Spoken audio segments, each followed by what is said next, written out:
Okay, we're going to go ahead and get started for this afternoon. Morning, thank you.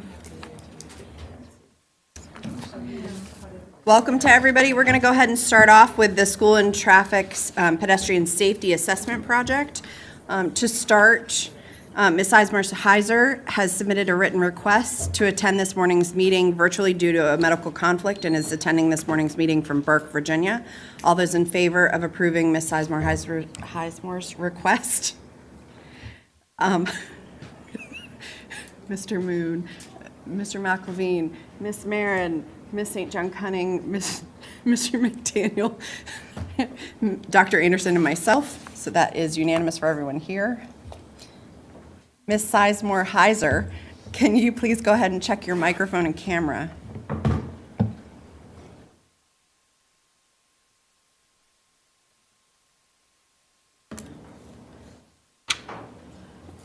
We'll check in with her when she comes back online.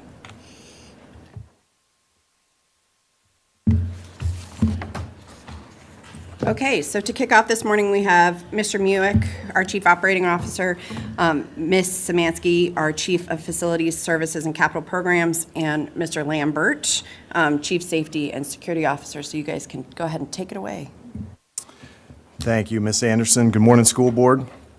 We're here to talk about the School Traffic and Pedestrian Safety Assessment Plan, as Ms. Anderson mentioned. Again, Andy Muick, COO. We've got Janice Szymanski, Chief of Facilities and Capital Programs. Brian Lambert, Chief of Safety and Security.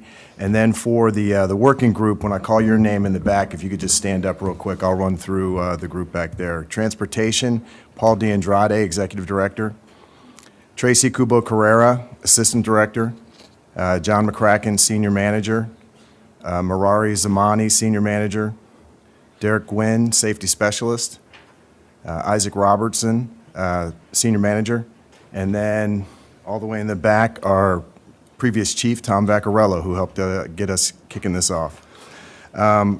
Next slide, please. The agenda. We'll briefly talk about the CIP motion and then more importantly go into what the working group has developed and where we plan on going from here. Next slide, please. So here's the motion. Everybody can read it. I just want to cover a quick summary highlight. The motion was to develop an annual school traffic and pedestrian safety assessment program that models the capital improvement program in approach, mitigation strategies, and reporting in a structured response to ongoing concerns across the division. So again, just modeling the CIP, hitting on a proper approach, mitigation, and reporting. Next slide, please. And here's a timeline to date. We got started working on this in earnest in January of this past year. At the time, the group was focused on how central office personnel could conduct the assessment across all the schools and develop guidance and approach to do it. From February through June, that's what we worked on. The outcome was lessons learned from conducting a joint working group assessment, kind of a pilot of the document we put together in February and early March at Fairfax High School to see if it was going to, that standard operating procedure was going to get the desired effect that we wanted. It helped us gain some lessons learned, which caused us to reevaluate our approach, and in August through December, we spent our efforts working on a revised approach to accomplish the annual assessment via a school-based initial self-assessment process. And here we are today talking to you about it. Next slide, please. This is just a list for inventory of the people on the working group for your reference later. It's all the people I just introduced. Next slide, please. So this is a list of the documents or artifacts that the team has developed over the last 11 months. When we first started off looking at doing it as a central office-based approach and then shifting to a school-based self-assessment process. We have a slide talking about each one of those in a little bit more depth, so I won't waste a lot of time talking about it here. Next slide, please. So the first one, School Traffic and Pedestrian Safety Assessment Guidelines. This is the document the team put together, kind of a standard, an SOP that they were going to use going forward when it was central office-based staff doing it. about a 5 or 6 page document so that we would do the assessment the same way every time in a nice, consistent, repeatable process. Next slide, please. That led us to doing the joint working group assessment of Fairfax High School. The working group decided to conduct that to better inform their approach on this project, and it served its purpose. We went out there in March, the week prior to spring break, and it took several weeks after that and a couple more visits out at Fairfax to fully develop the assessment. And what it really did was it highlighted some lessons learned from us. Just as we hoped, it informed us on how we want to approach this process going forward. And we'll discuss that on the next slide. Next slide, please. So the lessons learned. What we learned from this was the time to conduct a single school assessment clearly indicated that a small team that's sitting behind you back there would not be able to get to all 200 schools in a year. The formal assessment write-up that they put together was very detailed, but it took several weeks and a couple visits to the school to pull it together. Data collection and tough to consolidate from these kind of narratives. They had some, but just realized that it wasn't going to be impossible, but it wasn't the most smooth and efficient way to gain data and start to see trends. Limiting resources, obviously the personnel and the time to get this done. And then the local nuances. It's hard to capture those when you're unfamiliar with the surroundings and you're coming into a school, and I know that we're all familiar with our 200 schools, but there's something about the people that are there working and operating out of that school every day that know little nuances that this team wouldn't necessarily pick up on in 1 or 2 or 3 visits. And then lastly, the lesson learned on figuring out how to get better community and stakeholder input into this process as well. Next slide, please. So, as I said, what we learned from that was that approach wasn't necessarily going to be achievable, so we had to develop a new iteration of it. And that was a school-based self-assessment process. The team created a questionnaire to help guide the school team through an assessment of their school. They developed an accompanying electronic submission form to provide an efficient method to consolidate input from all the assessments to enable us in central office to start seeing trends either at a school, across several years, or across all schools, common issues that we're seeing across the division. And to enable us to have a little bit more comprehensive perspective on the situation. And the third thing they developed was a mitigation toolkit. It's a living document to help schools address some of their concerns. It's the old concept of, give a man a fish, feed him for a day, teach him how to fish, feed him for life. So that mitigation toolkit was along those lines. Next slide, please. The school-based self-assessment approach or questionnaire, if you look, the slide behind me has the headings for the sections in that school-based assessment. Underneath each one of those headings is several more additional questions to get into more detail and to help highlight some issues or concerns that may be at those schools. This is going to help us. It'll provide us more standardized data about the pedestrian traffic concerns, along with an opportunity for central office personnel now to better see what's going on at all 200 schools. Next slide, please. So this is the school-based self-assessment electronic submission form. And just a quick shout out to Marari behind you all. She took it was her initiative to kind of pull this thing together and create this document. So I just wanted to highlight there. Everybody back in that row has done a great job, but I just wanted to call her out for getting that in here. This electronic submission form accompanies the school-based self-assessment process, and I'll kind of, after the next slide, double back to the slide before this, number 11, and just kind of walk you through how we envision this process working. Next slide, please. The mitigation toolkit. Many schools are willing and able to attempt to solve some of their own problems, and that's the purpose of this living document. The team already has a bunch of different links, tools, examples of setting up kiss and ride, how flow patterns in schools should go better without buses and kiss and ride crossing each other or interfering with each other at exits, and use of cones and signs.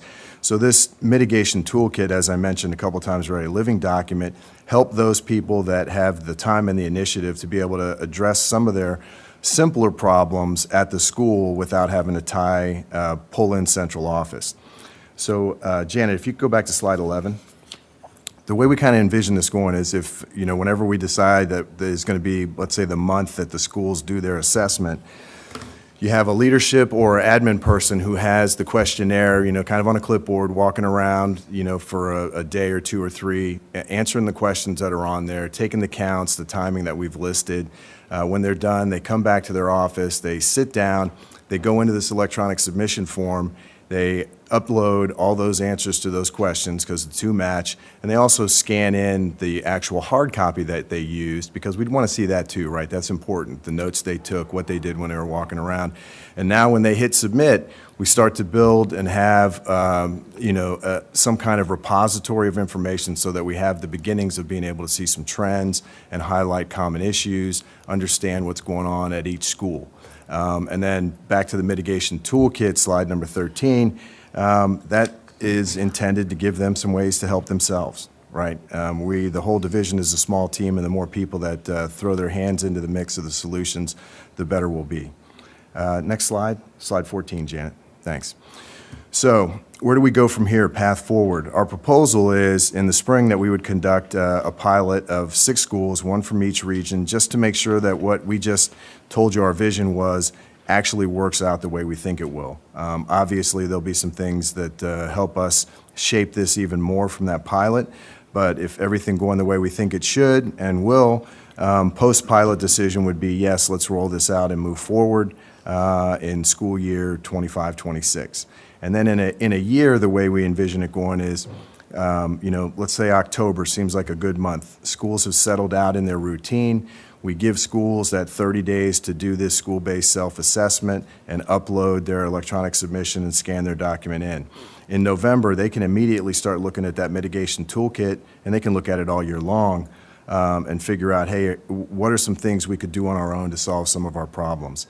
During that same November, early December, we at central office are looking at it to start figuring out, okay, which of those schools are in most need of our assistance? Because we can't get to all of, if there was 30 high priorities, we will do our best to start knocking them out one by one, but we'll do our best to prioritize and start attacking those most in need and develop plans to mitigate those biggest concerns. And then January through May, we would be working with those schools, helping to solve some of those concerns and issues. And then in June, and there was a typo in here that I did not catch before, that should have said June of 26 instead of January, because we want to have those 5 months of work and mitigation to be able to come back to you all and say, hey, here's the results of this first year. Here's what we got from the school-based self-assessments. Here's the mitigations we did. Here's some of the things that we were able to solve, and we're now ready to go into year 2. Next and last slide, Janet. Next steps, this is just a little bit a little simpler summary of what we just said. So spring, conduct the pilots, finish the guides, continue to work on the toolkit for mitigation strategies. In May, confirm that we think the pilot proved that this is a good way to go.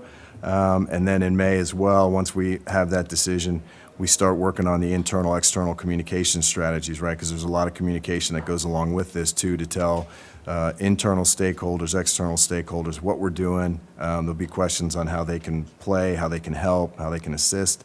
And then school year 25-26, implement it and see the first report June of 2026. I know that was pretty fast through those 15 slides.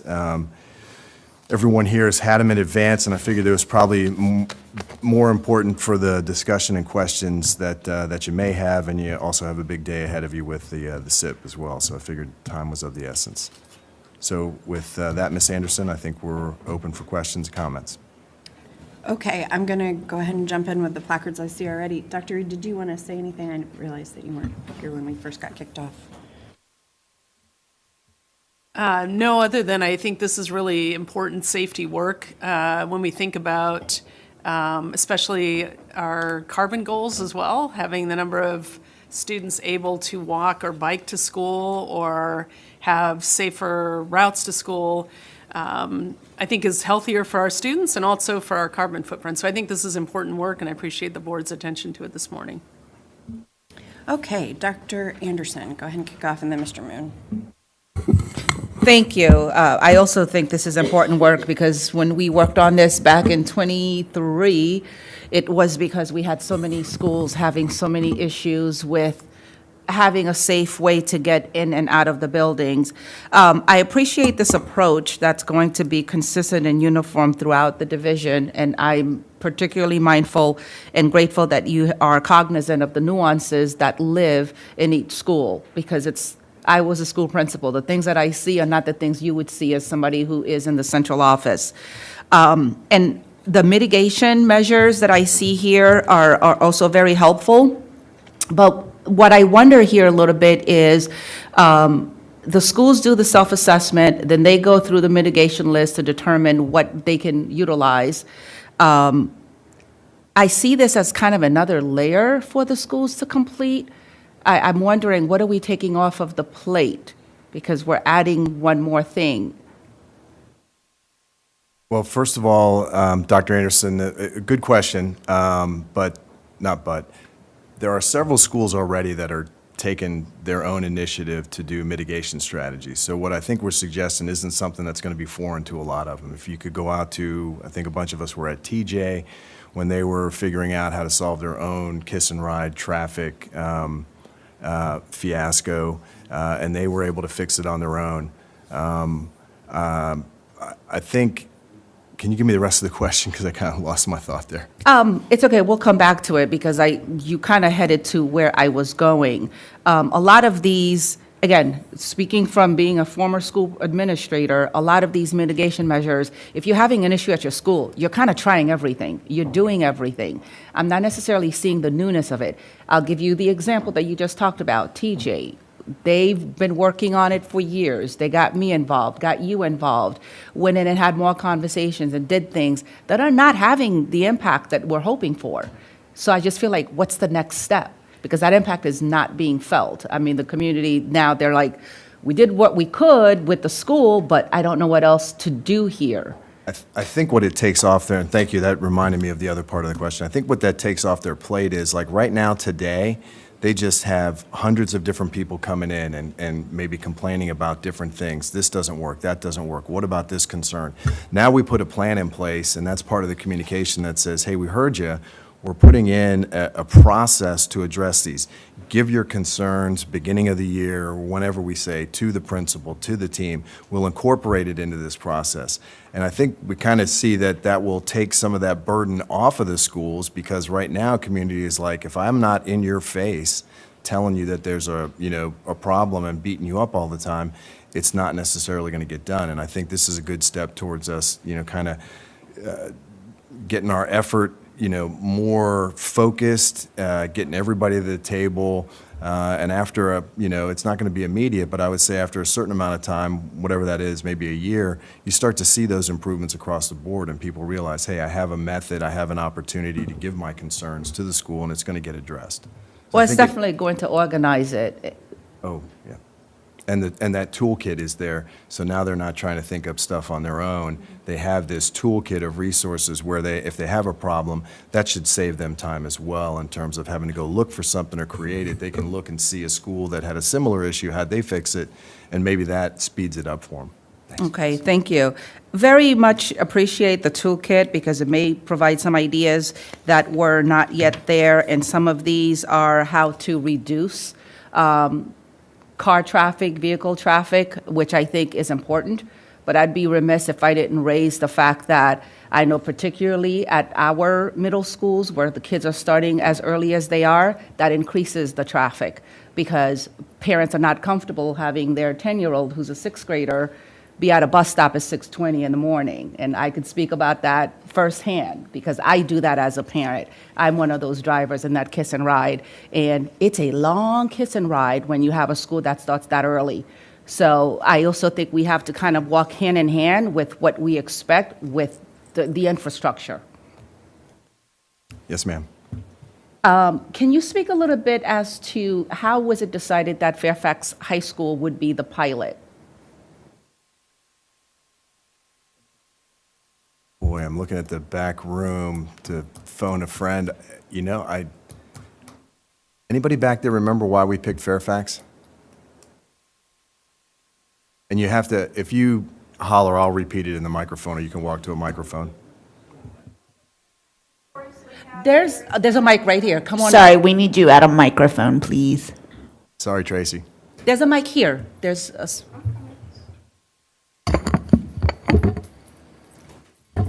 Good morning. Fairfax High School has a notorious traffic problem that we've been dealing with for years and years and years. The buses and the cars are commingled coming into and exiting the school. It creates significant delays for the buses trying to drop off students, and then once they drop them off, they can't get out of the school to get to their next run, which makes that next run late. It's predominantly a bused school. There's very few walkers. There's very few bike riders.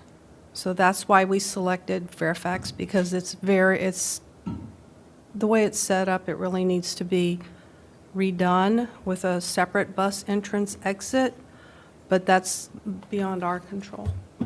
Absolutely, because they have a different facilities work. Absolutely. Thanks, The Tracy. thank you so much. Thank you. The 6 schools that you're going to use for the second, I guess you had this pilot and now you're going to have a test run. How are those schools going to be decided? Have they been selected? They have not been selected. We were going to pick one from each of the 6 regions, but we hadn't gotten that far down the path yet. of I picking would them. love to hear some of the criteria, because I think this was important, because if it's having one mode of egress and ingress for the buses and vehicles, I think that says something.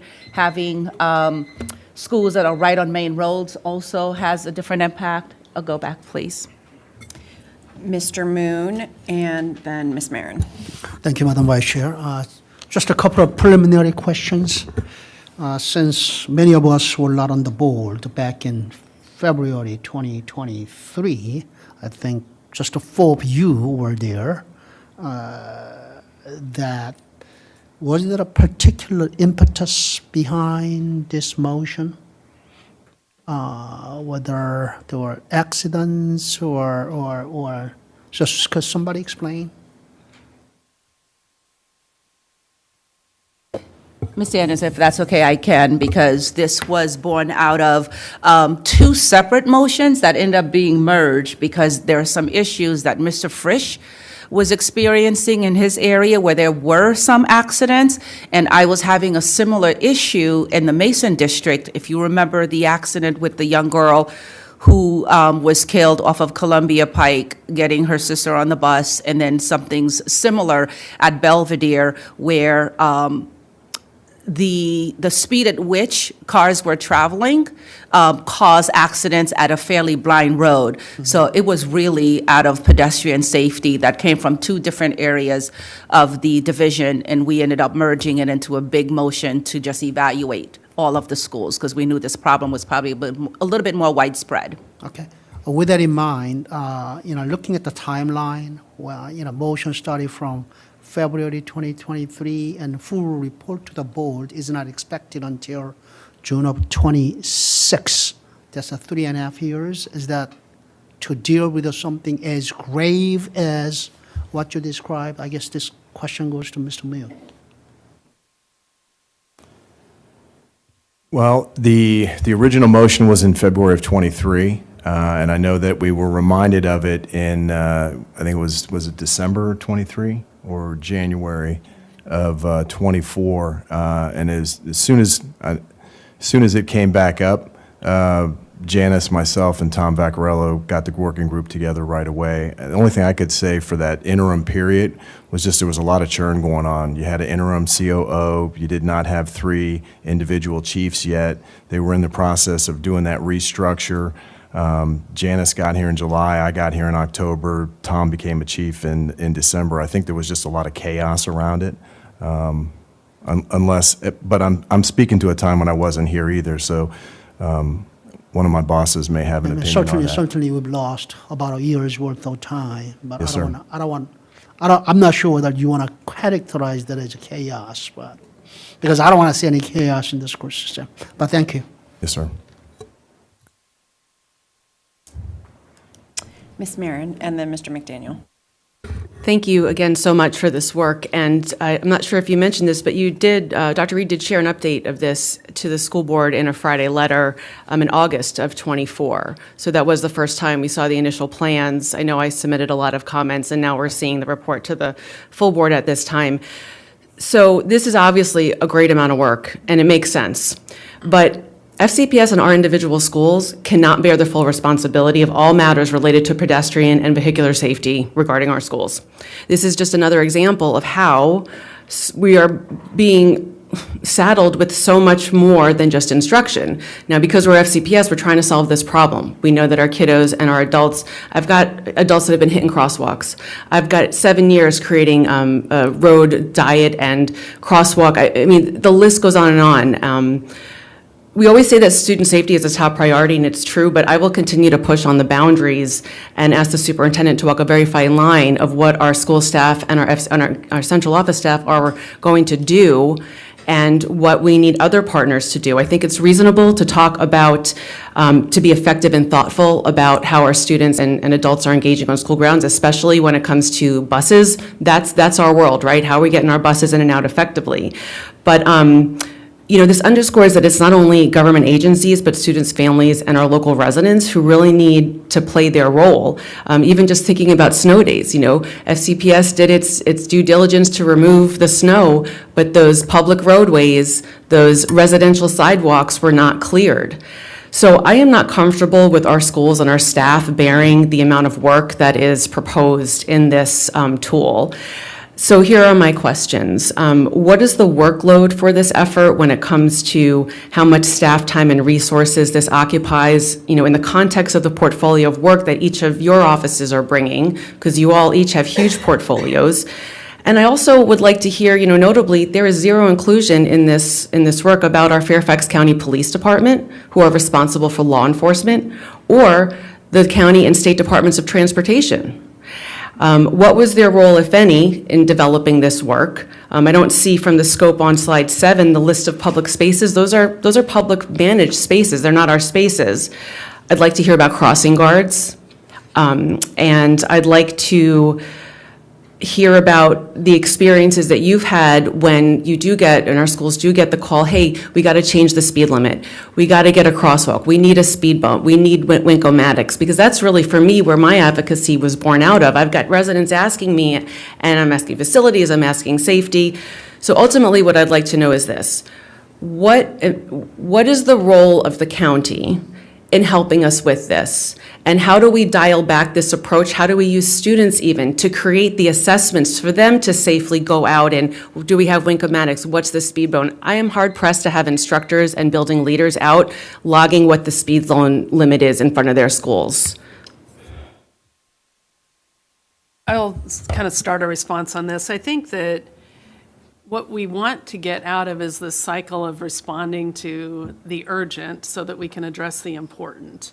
And right now, almost exclusively, I would say that it's the complaints and the loudest voices and complaints that get our energy and resources, but there's not been what I would characterize as a comprehensive look at all sites and an objective queue built around what needs to happen first. And so I think when we talk about staff and staff time, it's often responding, and what we want to do is get out ahead of responding so that we can get, as I mentioned, also be able to use our finances more efficiently in terms of, at scale, providing adjustments where there need to be made. I think Mr. Lambert can talk a little about our collaboration with law enforcement that Mr. Vaccarello began, and many others, and he can continue that.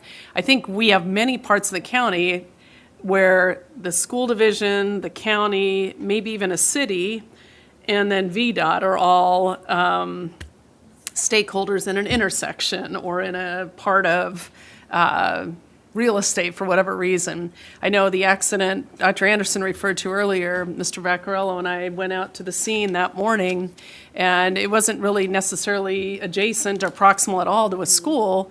It was one of those separated 4-lane highways with a turn lane, unfortunately, and a horrific, sorrowful morning for sure. And it's not something the school division necessarily, like, we couldn't have put a stoplight up there or put the lights. But those are the types of places where you look at and you think this doesn't look safe, and clearly wasn't safe that morning. And so I really applaud the effort that the board had, the vision to think about how can we get ahead of the constant reacting. But then I think it's a great segue to our SIP conversation this afternoon. The level of resource allocation required to get ahead of it is a commitment that's going to need to be a collaborative commitment, because we continue to fall behind in our just keeping up with work orders to our backup projects. And you could substitute safe walks, safe routes, and pedestrian areas for the SIP backlogs, right? Like, we continue to try to address backlogs, so we're not really having a lot of success getting out ahead of things. So that's just a general statement. And Mr. Lambert, you want to talk about specifically our collaboration with law enforcement, please? Thank you, Dr. Reed. Thank you, Ms. Marin. I think we are very fortunate with our relationship with the Fairfax County Police Department. I know Dr. Reed and the Chief of Police collaborate and speak often. That said, there are parts of this plan where I am most comfortable that it will move quickly. And to Dr. Anderson's point, one of the areas where I want to make sure we include in this pilot are elementary schools. And the reason being is we know we have great coverage with school resource officers at our high and middle schools, which taps into a lot of resources that are at the administration's fingertips. So I want to personally be very sensitive to the elementary schools who may not as easily or readily be able to pull information like accident reports or speed violations or whatnot. So that is a factor that we'll consider in the pilot. And seek to find a way where those school resource officers are really helping, because each of those school resource officers, even though I'm blessed to have an outstanding captain who sits here and he's the collective glue, they do all report to the stations that are in their community, so they're connected to their community as well. Ma'am, you mentioned the crossing guards. That is a collaboration between us and the police department. The police department's the only folks who have the authority to stop traffic or their designee through a crossing guard. So there are a variety of ways that we hear about the need to change those. Sometimes it could be a community member, school staff. What we do is we send out a person from our staff to see, first and foremost, do we agree with that? If we do agree that, hey, we should look at this again, we work with the Department of Motor Vehicle Enforcement from the Fairfax County Police Department. They also come out and sit down and look at different factors like speeds, number of crossers. Is there an alternative that's minimally invasive? And as long as we have concurrence, then the police department will look to place a crossing guard. There are occasions where demographics may change, and they may have assessed this in 22-23 school year, but now there were a lot of elementary students who are now middle school or whatnot, so they'll sometimes come back to it. But we do have a good back and forth relationship on that topic as well. And then just getting down at the very micro level, and shame on me that I don't share it more, but Derek and his team that work for Isaac, they are constantly in communication with VDOT, so that when we have something, and I know Winkematics has been, an issue that we've talked about lately. It is complex within the school system. It requires us to assess it. Janice's team, because you're involving placing electronics and hooking up to perhaps people's easements or property, talking to VDOT, seeing how they're doing with installation. But I do want to point out something that's not well known is VDOT does also reach out to us unsolicited. Team shared with me an example of they were placing a crosswalk that has nothing to do with schools, but they reached out to Derek and said, hey, this isn't proximal to a school, but do we need to put the right sign that has students crossing? And so I do want to provide encouragement that there is a lot of back and forth. It's not often raised up to the top levels, but it is happening. And I would also add, and good morning, everyone. I would also add that if I were to put my former elementary principal hat on, these are activities that I would do with my staff at the beginning of each year before students arrived. I didn't have a full spate of assistant principals. I had one assistant principal, and then I had one individual who was responsible for buses. But we would annually do a walk around the properties, look to see where there were issues, worked very closely with safety and security at the time if there were issues. And today, if I were a principal, to have these resources, it would actually help ease the load of the work that we were doing. And it also creates some consistency so that I could have conversations with colleagues who are having some of the same issues. We could work from the same sheet. We would have the same set of resources. So I do see this as a support for principals. And I do know that the team has worked very closely with our RAS and EPs to have these conversations to ensure that principals would be comfortable taking on some of this work. And again, I don't see it as additional work because all of our schools are actively engaged in ensuring that our students are getting to and from school safely. Okay, so we have about 20 minutes left, and we have 5 people that still want the first initial time. So I'm going to ask everybody to keep your comments as quick as possible in order to make sure that everybody has an opportunity to speak. So Kyle, or Mr. McDaniel, and then Miss Lady. Thank you. And if we continue the conversation, I think we'll probably set a world record for the number of times Wink-O-Matic is mentioned in a single setting. But I can buy into the concept of this. I think it's a good idea. I do have some questions on the details of implementation. So if each of our 198 schools are being asked to kind of compile this list, it's safe to say that this is all self-reporting. Is that accurate? Right. Have we ever had, how confident are we in the consistency of the self-reporting? That's a big concern that I have, and that's going to be heavily driven by the data collection tool. Are we asking qualitative questions? Are we asking more quantitative questions? Kind of walk me through that actual assessment process. Questions are a mix of both, qualitative and quantitative. So, there's some things that are more focused on yes, no, numbers, and then others that, hey, what concerns do you have? What have you heard from the community? So it's a mix of both. And I think that's partly why we want to do that pilot with 6 before we roll it out to kind of ferret out some of that. Okay. And then in terms of expectation setting, once we have this list across all of our schools, is someone going to sit down and go through this list and say, okay, here's what we can do, here's what we can't touch? Because this is inevitably going to involve, as Ms. Mirren brought up, in particular, VDOT, police, outside agencies that we have no control over. Yes, sir. I think there's going to be a portion of the data that comes back, and in an ideal world, we were talking October would be an administration, November would be an analysis and sitting down. I'm actually curious to know what we don't know, because just like the pilot told us stuff that we don't know, I'm also selfishly a little bit excited because it's going to grab some information to help our Safe Routes to School program, which rests with us. Some of the questions that are asked is how many are walkers, how many are bikers. That will tell us where we want to put some of that training, bicycle training, where people aren't doing it, so where we can focus different resources, because the program has some different parts to it. But I think there's a piece of we don't know what we don't know until we hit that first survey. Gotcha. And then at what point, again, kind of what Ms. Mirren's bringing up, once we have this list and we know that, here's our items that we can't touch because it's DOT or police, whatever it may be, when does that get sent off to those agencies, and kind of what is that relationship? Because I can understand why we would want to take off chunks at a time, top 10, top 20, top 30, but everything that VDOT has to fix should go in lump sum over to VDOT. Everything that the police have to do should go in lump sum over there. So I just want to make sure that would occur.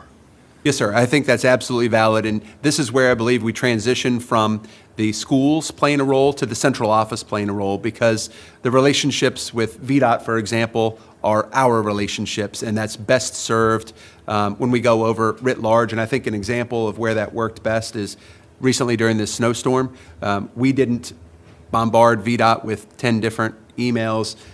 Janice and Andy were compiling, hey, these are the hot spots that are coming in, so that we're giving them as well a product that's simple, not confusing, and we're talking in tandem. Okay, that was all I had. Thank you. Miss Lady, and then Miss St. John Cunning. So first question is, has anyone run this by the principals at all, or any principals, to see what their initial feelings are? We did run it by the chief of schools and the RASs and a couple EPs, and they were all positive, but not directly to principals. Okay. Because I do agree with this plan of action. I do think that schools know better what's actually going on because they're there on a daily basis and they understand other iterations of an accident at this main intersection. How does that further congest? I also want to share that we were just tackling something similar at Chesterbrook in terms of that main road and working with Department of Transportation, working with VDOT, working with Fairfax County. And I mean, the resolution is not what the residents want, but what they are going to do is eliminate a lane because they had like a turn lane that people were flying up and not slowing, and it was on the side of the school because that turn lane did go into a retirement home, but you have to merge back. But people were doing the fly up and cut over. So while there is some resolution to what's going to happen, they're going to put some different sidewalks. They didn't get the blinking lights, right? They didn't get some of the things they wanted. But I will say that was a pretty productive meeting. As I attended the first one, and residents were there, school was there. It was good. It was good dialogue to stand outside and sort of during what was happening with the start of school. The other thing I want to say is please make sure schools are fully aware of the timeline, because it really pains me how often, and I lived it. School-based people feel like, what are they doing up there? They asked us for this like a year ago. Okay, nothing's being done. So please make sure that people understand timelines. And so there's not an unfair expectation of turnaround. And then the other question, and it's rhetorical, but I'm gonna throw it out there. The work order problem that was presented to us in last spring, I believe, with technology that was grossly broken.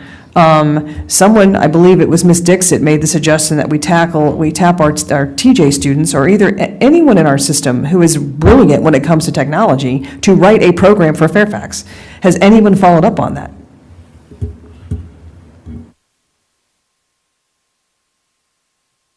I will check in on whether anyone has followed up on that. I'm guessing not, so I will follow up on that. My apologies. Thank you. I just think it's a brilliant idea. I mean, if we tap our own kids, and it's a great portfolio for them for whether it's work first they're going directly into or whether they're looking to apply to colleges, it's a great portfolio, and I do believe we have the kids capable of doing it. Yes, ma'am. Because they certainly can break into our technology. Thank you. And Ms. Lady, just a quick comment, we will definitely make sure that they know the timeline, and that was why we went to the chief of schools and the RASs and the EPs to make sure we hit up our, central office main point of contact first. And the three of us are very reluctant to ever put workload back on schools. We talk about all the time about, hey, how do we take stuff away from it? It's only in an extreme situation like this, safety focus first, that we would even consider it, so. And I hope in that communication you'll copy principals. I'd like to believe that the turnaround conversation happens consistently, but everyone's volume is high. And so just if something would directly go to principals and their staffs about the timeline, I think it'd be great. Thanks. Yes, ma'am. Ms. St. John Cunning and then Ms. Dixit. So my question, and again, concurring with my colleagues here, the people that are there at the school really know what's going on. And thank you for the work. Providing the toolkit is going to be very helpful, but I'm looking at the self-assessment form and where you get feedback from students and from the community. You're asking, what are the primary safety concerns raised by the community or the school staff versus asking them directly. And I know that I've been working on several issues in my district with several schools where the issues have been brought up by community members. And sometimes we have extremely vigilant community members that know a lot more. I don't want to say they know a lot more, but they're on top of it. They're out there, they're watching. I have a constituent that will send me pictures of they're parking here, they're parking there. And so when we're asking the staff members to say, what are the concerns that the community has brought you versus going directly to the community, I don't know what that would look like. So I'm just putting that out there as something that we hear directly from them versus it coming through. That's my one, suggestion, question, something for you guys to look at. And then just the other thing for general knowledge for the public, as another colleague has mentioned, all of our partnerships and working on a specific other issue about what community members want, and again, Winkematics and working with our partners at a meeting last week, when it comes down to it, it's like, how much is this going to cost? And that's an issue. Can we do this? And our partners that help fund us are like, that's prohibitive. The community wants it, but are we going to invest that money on, $40,000 for a Wink-O-Matic on a road that's not a major road? So I think it's incumbent for our community to recognize that there are some things that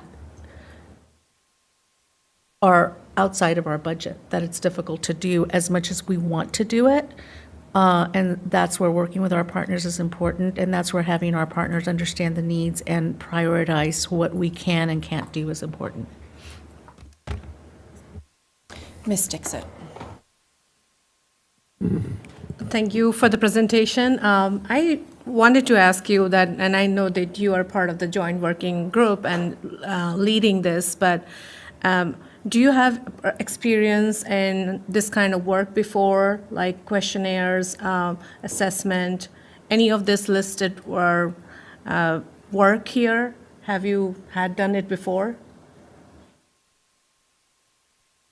No, ma'am. It's the first time for me.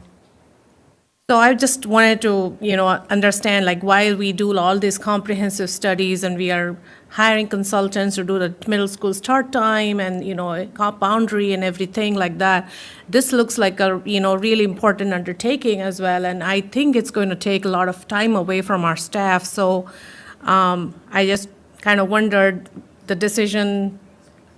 Did the board decide to, not our board, previous board decide to go with the staff to do this, or it was decision made? It was the motion as you see it. But it doesn't say who's going to actually do the work. That's just how it was written. Okay. So Dr. Reed, I just maybe just ask you this, did you decide this based on there was no budget for it, or you didn't think that was the right approach to just go with another external consultant?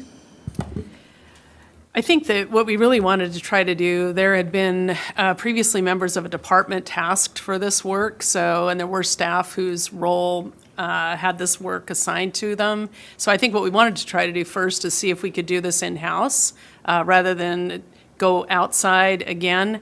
I think it's really important in these tight budget times, as we're talking about budget. It's my priority to be as efficient as we possibly can and not to begin new consultant contracts where it's not absolutely necessary. So we do want to try to use staff to many hands make light work. So I think that's part of the idea here, is partnering with our county and VDOT colleagues, as well as all of our school principals and school communities, to make better choices rather than going with another consultant. However, I think we certainly can look at that if, I think as things are, they evolve, but at this time, we really felt like we could create this plan in-house. No, I agree. From the work already has been done, it's a kind of the path to go forward. But I feel like if there is a task where somebody is expert in that it would be done more efficiently and in timely manner than we creating a task force with our team, which is already busy and have their full-time job, day-to-day work, and they probably have to now take this project on its own and lead that.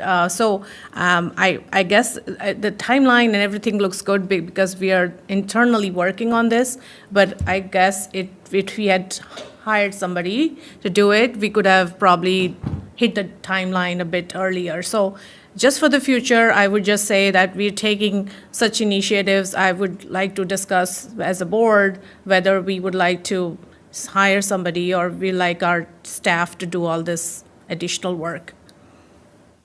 Thank you. Yeah. Okay, I'm going to go ahead and take a an opportunity to speak, and then we'll go back to a few go-backs that we had.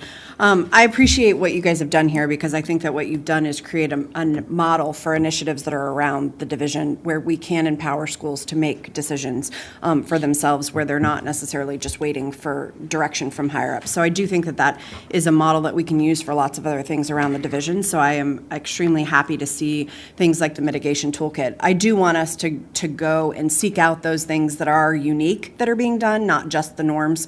But sometimes when you get a new principal, they don't know where to buy the traffic cones, and just having that cheat sheet of a place to go to is really important. So I'm happy to see all of those things. I also think that this is an important moment of alignment. So asking the question both of the community members and the principals, I think, is extremely important, because then you can figure out whether or not both things are rising to the top, or whether or not you just have one squeaky wheel, because that does sometimes happen. The community doesn't always know what's possible. Lots of times we're advocating for things that we've had projects in my community that were funded by FDOT, and they were FCDOT, and then they were overruled by VDOT. And so we have lots of times that we have overarching state authority that comes in. What I love about the idea of collecting information in one location is that when we pass things forward to VDOT, we can also make sure that the things that we know are possible and that are functional problems that they need to address are able to rise to the top. And maybe we can get some traction on that, and everybody's not dealing with just the squeaky wheel over and over again. Not to say that the squeaky wheel doesn't have very important things to say, but it's just, sometimes it's not always, as Dr. Reed said, it's not always the important, it's the urgent. The other thing that I wanted to mention is that the communication strategies to engage with the public is essential here. So making sure that the public understands how to share problems, I think that's going to make it easier for all of us to also know what's going on, but also have the opportunity for community members to feel empowered with what they need to do as well. Because there are aspects of this, like shoveling sidewalks and things like that, that are important, that it's all a partnership that needs to work together. So I am excited about the fact that we may be able to use this information to make our interaction with state partners and local partners more effective. And the last thing I'll say is, regardless of what avenue we take, we are going to need input from the principals, because somebody has to feed the assessment, and they are the people that have the information. So I am hopeful that what we can do is do that as efficiently as possible. So I am strongly in favor of having a tool that they have a certain window to collect information in, and then they have a place to pass the information for the rest of the year. So I think that, not to say that we'll diminish the importance of those other projects, but I think that it's important to kind of target that in, and I think it will ease time in the long run.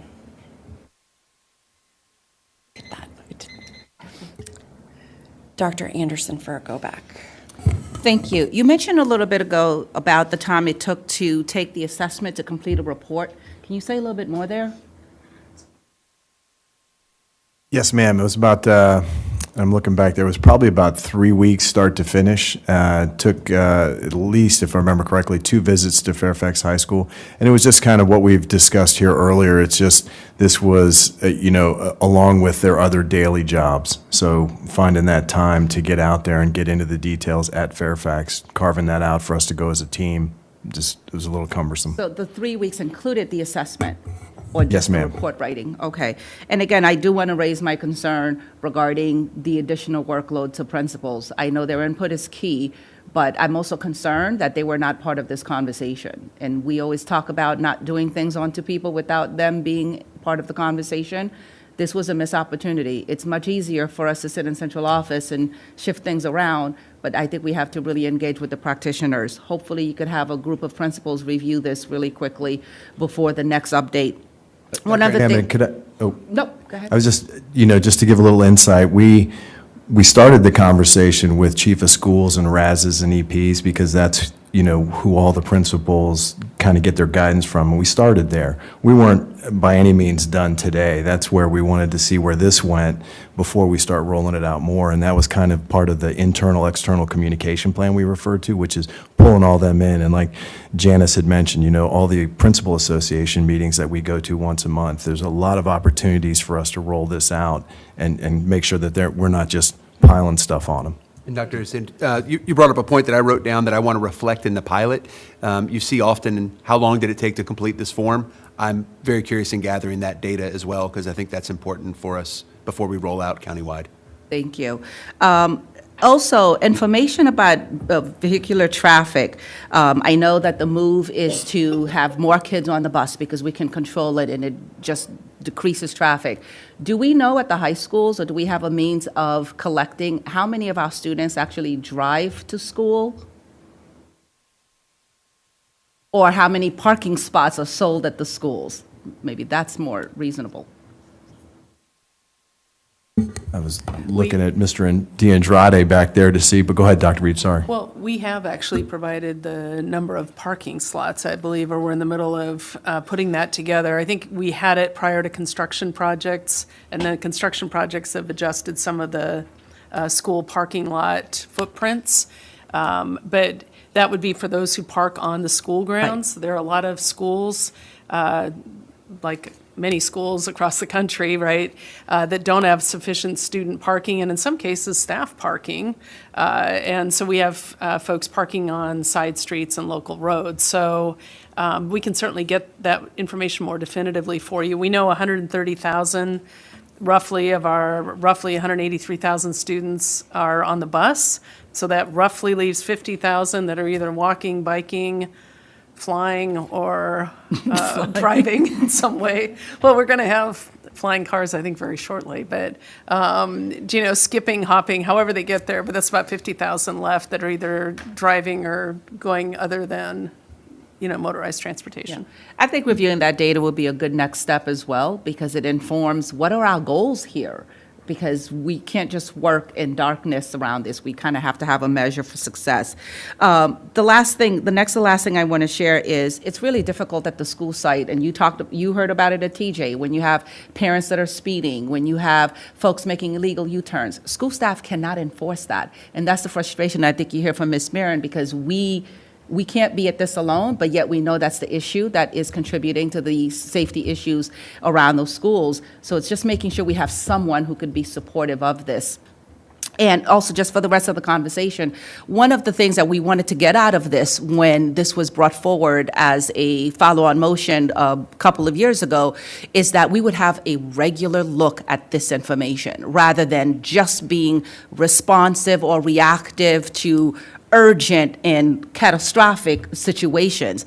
I see this being embedded in EL 11 as a regular review. I see this being part of the regular CIP cycle, and it was just to allow us to be really consistent. Mrs. Anderson, one of the things, and Dr. Anderson, in prior work that I've done, we actually had an annual meeting with stakeholders. I know we have a SCIP committee here that's a cooperative committee between the county and the school division. I think having a similar arrangement that would focus on this topic might allow us to have actually, if you will, an itemized, like we could bring our list of hot areas in the county and other stakeholders, and if we brought that to the table and all agreed that these are the 20% that we could address this year, I think we could make steady progress.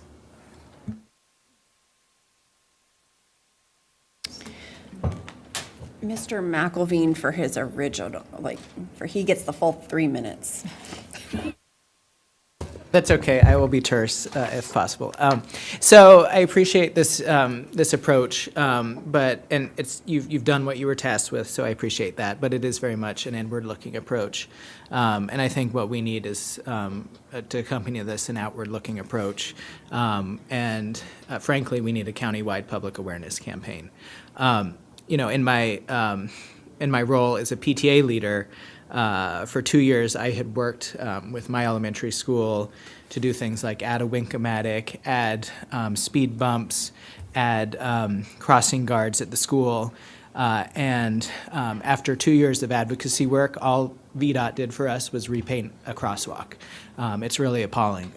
And to be very honest, the supervisors were not very helpful. They have all this additional transportation funding, and the excuse they use is that, well, every school has the same issues, so we can't do it for every school. So I think the bottom line is that schools are bringing forward concerns already, and more concerns will come from this. but the folks outside of FCPS just aren't listening. So I think that goes to what Dr. Reed just said, is that we do need a countywide focus on this, whether it's a committee or something else. And I think we need to do everything we can once we get the results of this to compile all our needs, present them to the Board of Supervisors, and begin holding VDOT to account. Thanks. Okay, Ms. Marin, we have time for one last go back.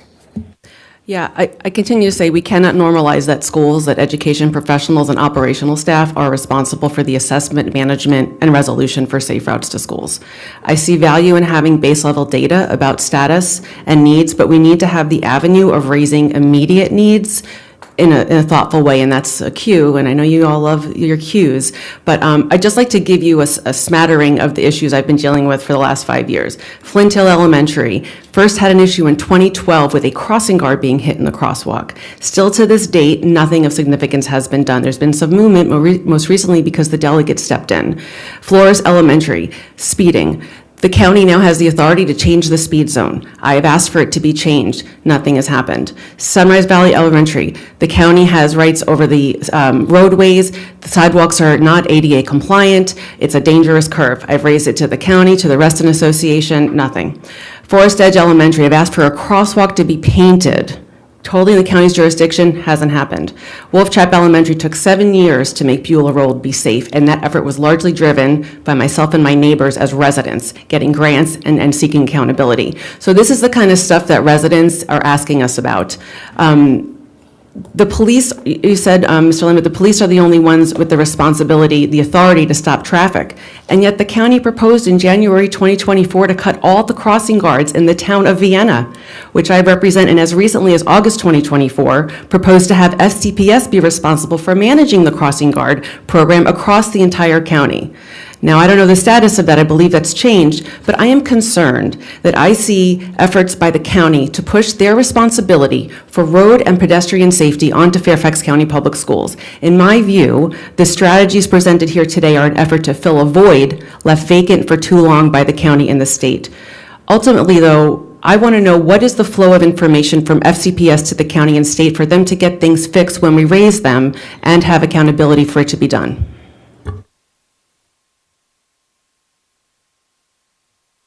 Ms. Marin, you bring up a good point, and in my brief time here, I have my own frustrations often with where we are with a project. I think we can do better on that from our end so that we can report out better, and I heard some ideas. I think from Ms. Lady, I was keying into an idea that she had to provide me with a better tracking mechanism, because email is not a sufficient way to follow up on whether you are asking for something or a community member. So I take that as a point of action for me, and I think, like Dr. Reed said, I think a real pathway forward is to do more routine and regular sit-downs with the main stakeholders in this. I take that for action myself. And last but not least, Ms. Sizemore-Heiser for her initial. Thank you, and I'll be quick. I've been listening to the conversation, and I agree with many of the things my colleagues have said. And I'm wondering, Dr. Reed, you touched on this, but I'm wondering, after we do our assessment, we've had short-term joint committees with the Board of Supervisors on specific topics.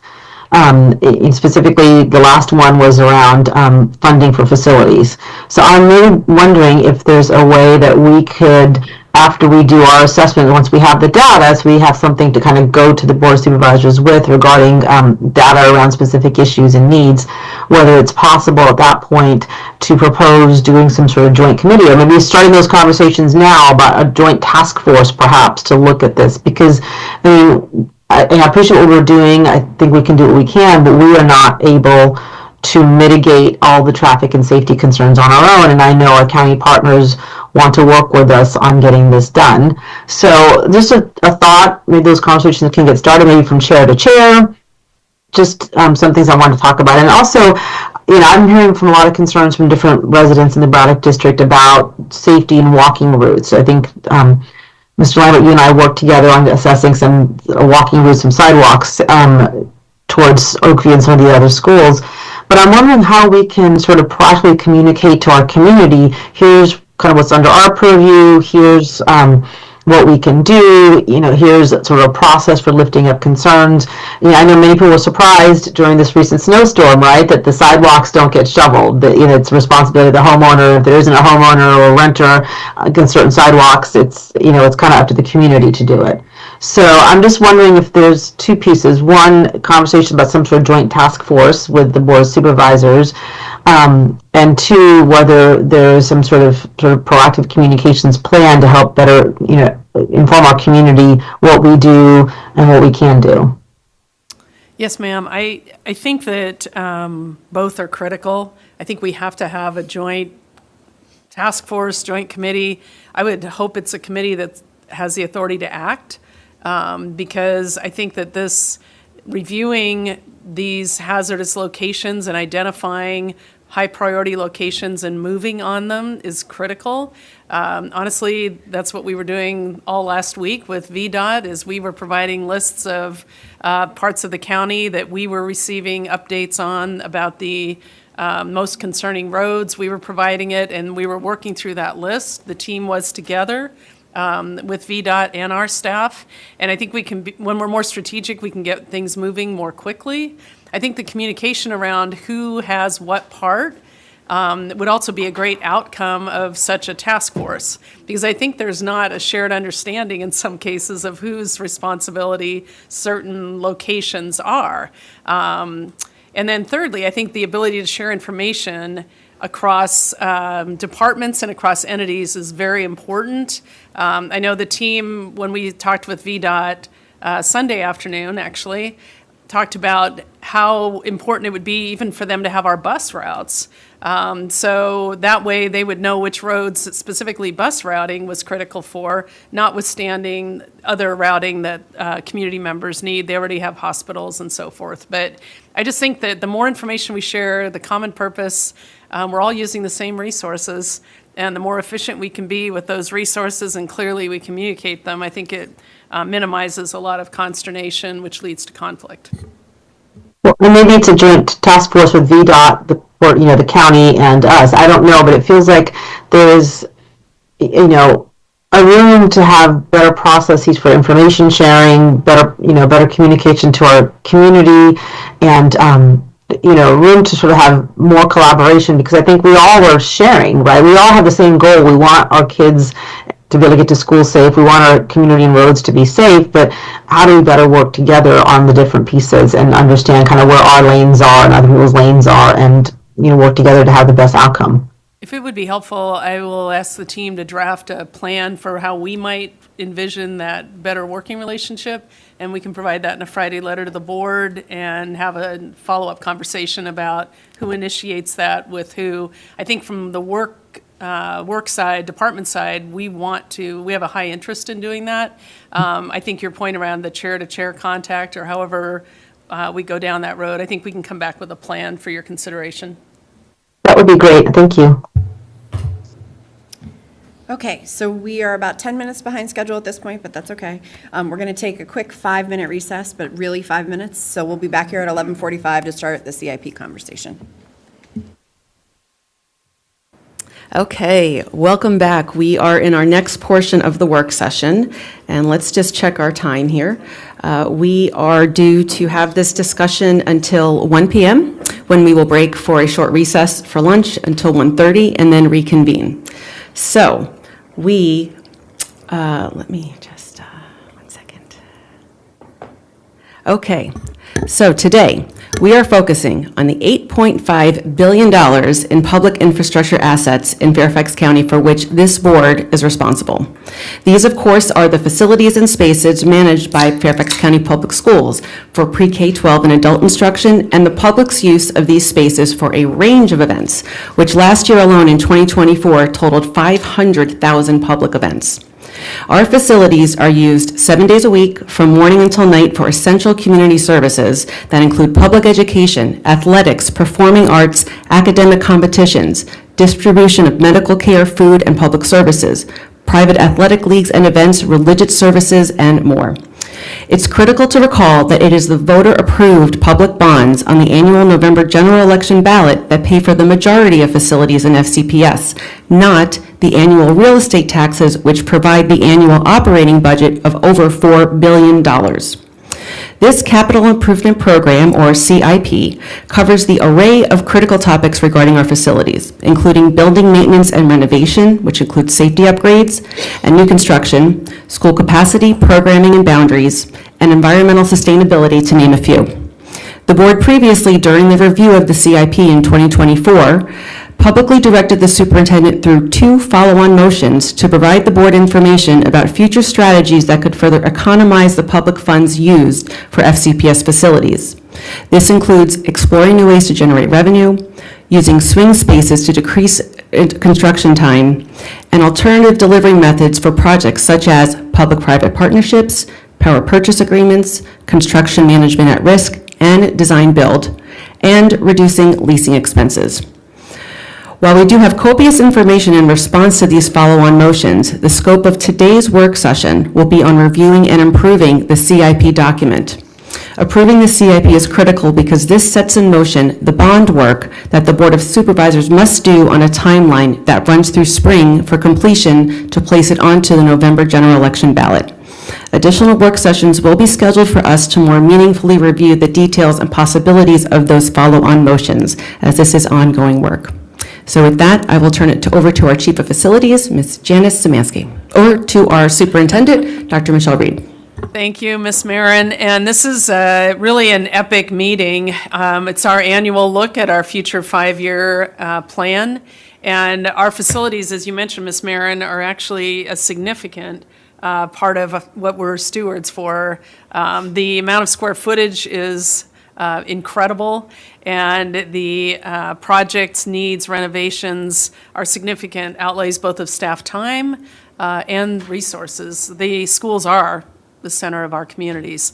So it's my pleasure to turn it over to Ms. Szymanski. I think that one of the things we really want to stress is that this is about the approval for this 5-year plan. There are many other topics that are connected, and we hope to have other conversations and work sessions perhaps scheduled to address some of the other nuanced topics that traditionally have not been a part of our annual CIP process. But anyhow, I would like to turn over to Ms. Szymanski to share the presentation. Thank you. Thank you, Dr. Reed, and good morning. Today, we are going to cover a summary presentation on the proposed capital improvement program for fiscal year 2026 through 2030. Next slide. I'd like to provide an introduction and overview of my department's offices and responsibilities. The Department of Capital Improvements and Planning is responsible for facility planning services, design and construction, and property management.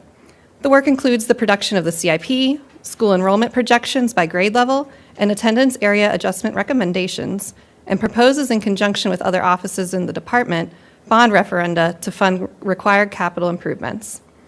Design and construction services is responsible for the design and construction services for new school facilities, addition to existing schools, renewals or renovations, capital improvement work orders, and the purchase, installation, and relocation of temporary classroom facilities. The Office of Facility Management is responsible for the building and grounds maintenance services, facility infrastructure repair, replacement, and sustainability. Next slide. Facilities has responsibility for the planning and design and construction and maintenance of $8.7 billion in public infrastructure assets in Fairfax County. I want to emphasize that is a billion with a B. These public assets consist of over 28 million square feet across over 200 buildings in the county. For perspective, FCPS has more than the equivalent of 4 Pentagons of space. And if you didn't know, the Pentagon is the world's second largest office building at about 6.5 million square feet. Next slide.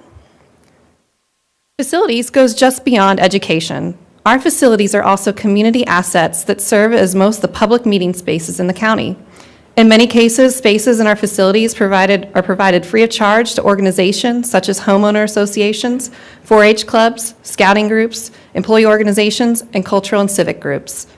In addition, 500,000 events occurred in school facilities beyond the school day instruction annually.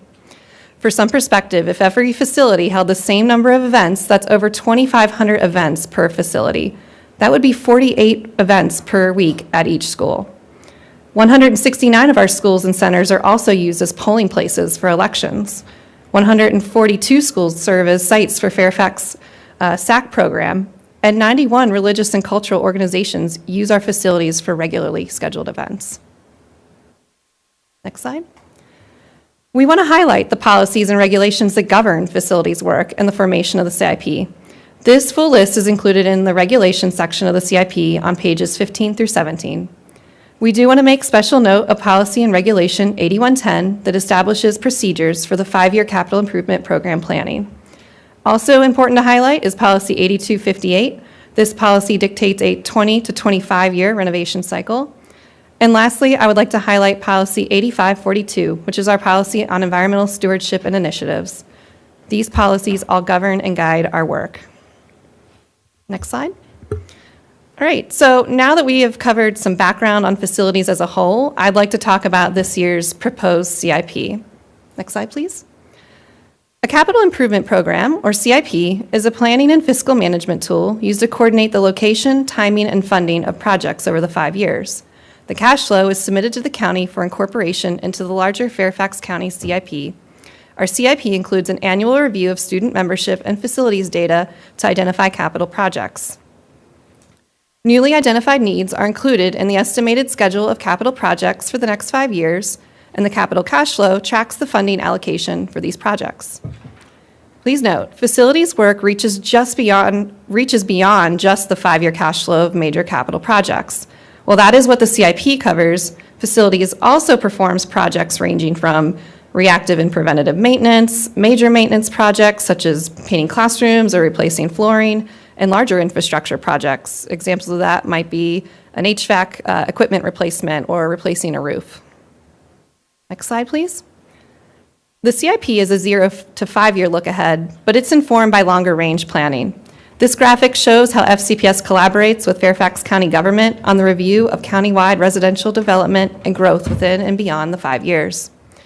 To identify the impacts on school facilities, FCPS monitors new residential developments during the plan amendment review process for the Fairfax County Comprehensive Plan and the zoning review process for zoning applications, and considers new residential development that is actively under construction in the 5-year student membership projections in the FCPS CIP, as they may potentially contribute to student membership growth within the next 5 years. An example of this long-range planning initiative with the Fairfax County government is the acquisition of the Silverline Elementary School site. The need for a school site was identified by FCPS as part of the comprehensive plan review of Land Unit A within the Dulles Suburban Center. A school site was recommended by FCPS and was recently dedicated as part of a zoning application. Next slide, please.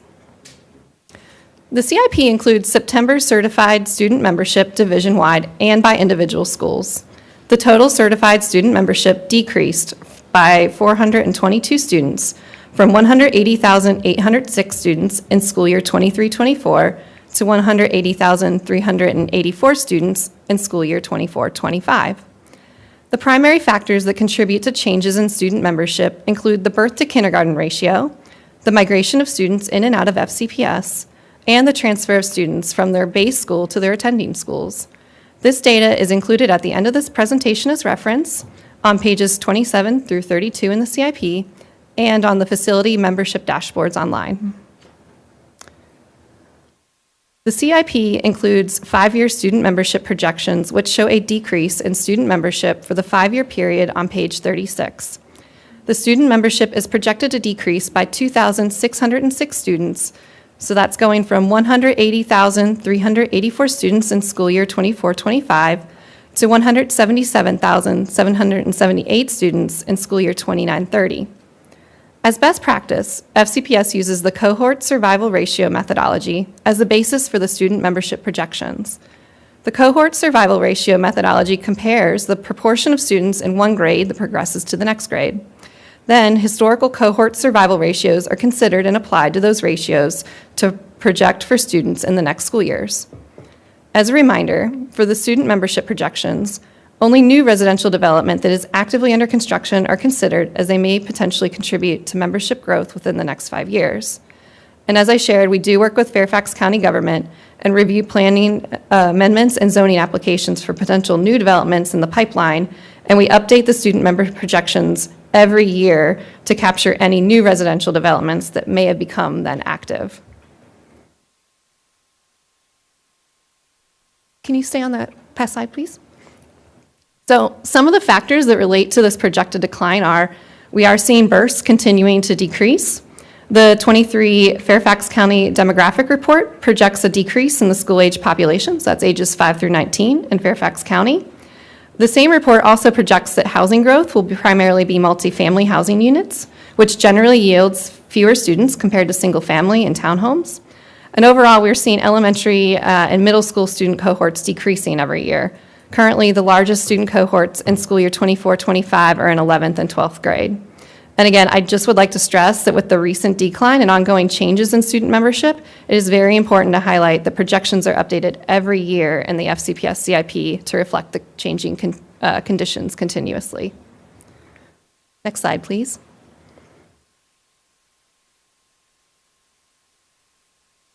Thank you. This table shows the accuracy of the 5-year student membership projections from previous CIPs, which includes the CIP 2017 through 21 to CIP fiscal year 25 through 29, compared to the actual student membership for school year 2021 to this school year division-wide. The columns represent which CIP the student membership's projections are from, whereas the rows represent which school year the student's membership is coming from. Each CIP includes 5-year projected years, which is why you will see 1 to 5 projection accuracy percentages in each column. The projection accuracy is calculated by dividing the projected student membership by the actual student membership for each school year. A projection accuracy of greater than 100 means the projected student membership was greater than the actual student membership for that school year, and a projection accuracy less than 100 means the projected student membership was less than the actual student membership for that school year. The 1-year projection accuracy for CIP fiscal year 25 through 29, which was last year's CIP, the student membership projection for school year 24-25 was 101%, so that's off by 1%. Thank you. Types of capital projects in the CIP include new school construction, repurposing projects, capacity enhancements, facility renovations, and potential sites, and which are defined here on this slide. Next slide, please. So next, I would like to provide a brief overview of current and completed projects in the CIP. Next slide. This includes, but is not limited to, the renovations of Louise Archer Elementary, Wakefield Forest Elementary, Oak Hill Elementary, and the capacity enhancement at Justice High School. FCPS also has many projects in the CIP that are actively under construction. This includes, but is not limited to, the renovations of Falls Church High School, Mosaic Elementary, Bonnie Bray Elementary, and Drainsville Elementary. Next. All the projects we just saw under construction each have their own project page on our website. FCPS is implementing a standard engagement and communication plan for large capital projects. Lastly, I'd like to provide a brief update on one of the unique projects that was improved in a previous CIP, a division-wide effort to install security vestibules at schools. The project is organized into 5 rounds, totaling 93 locations at a projected cost of over $22 million. This has not been fully funded. Round 1 for 19 schools is in construction and will be substantially complete by the end of January. Round 2, which is 20 schools, and that's in permitting. These are anticipated to go out to bid in the spring, with the majority of construction commencing over in the summer months. Round 3 is in design, and rounds 4 and 5 are to be determined dependent on funding. Next, I'd like to move on to environmental sustainability. Environmental sustainability highlights of FCPS facilities are shown on this slide and include Get to Green, energy conservation, and solar energy projects. We have 149 schools registered with the National Wildlife Federation Eco Schools USA program. We are planting over 800 trees between 2024 and 2025 to increase our tree canopies and reduce heat island effect. Since 2013, we have reduced energy expenditures by approximately $97 million and reduced greenhouse gas emissions by 46%. And we now have 9 solar power purchase agreements underway on elementary school roofs. Going on to net zero energy, active design and construction projects maximize net zero energy ready where possible to prepare for future renewable energy installations. This might include structural loading on a roof to allow for future solar to be installed. And future projects starting in FY26 and beyond include CIP funding for major energy reduction measures to gain possible on-site net zero ready, such as photovoltaics, arrays, and ground source heat pumps for our mechanical systems, such as geothermal.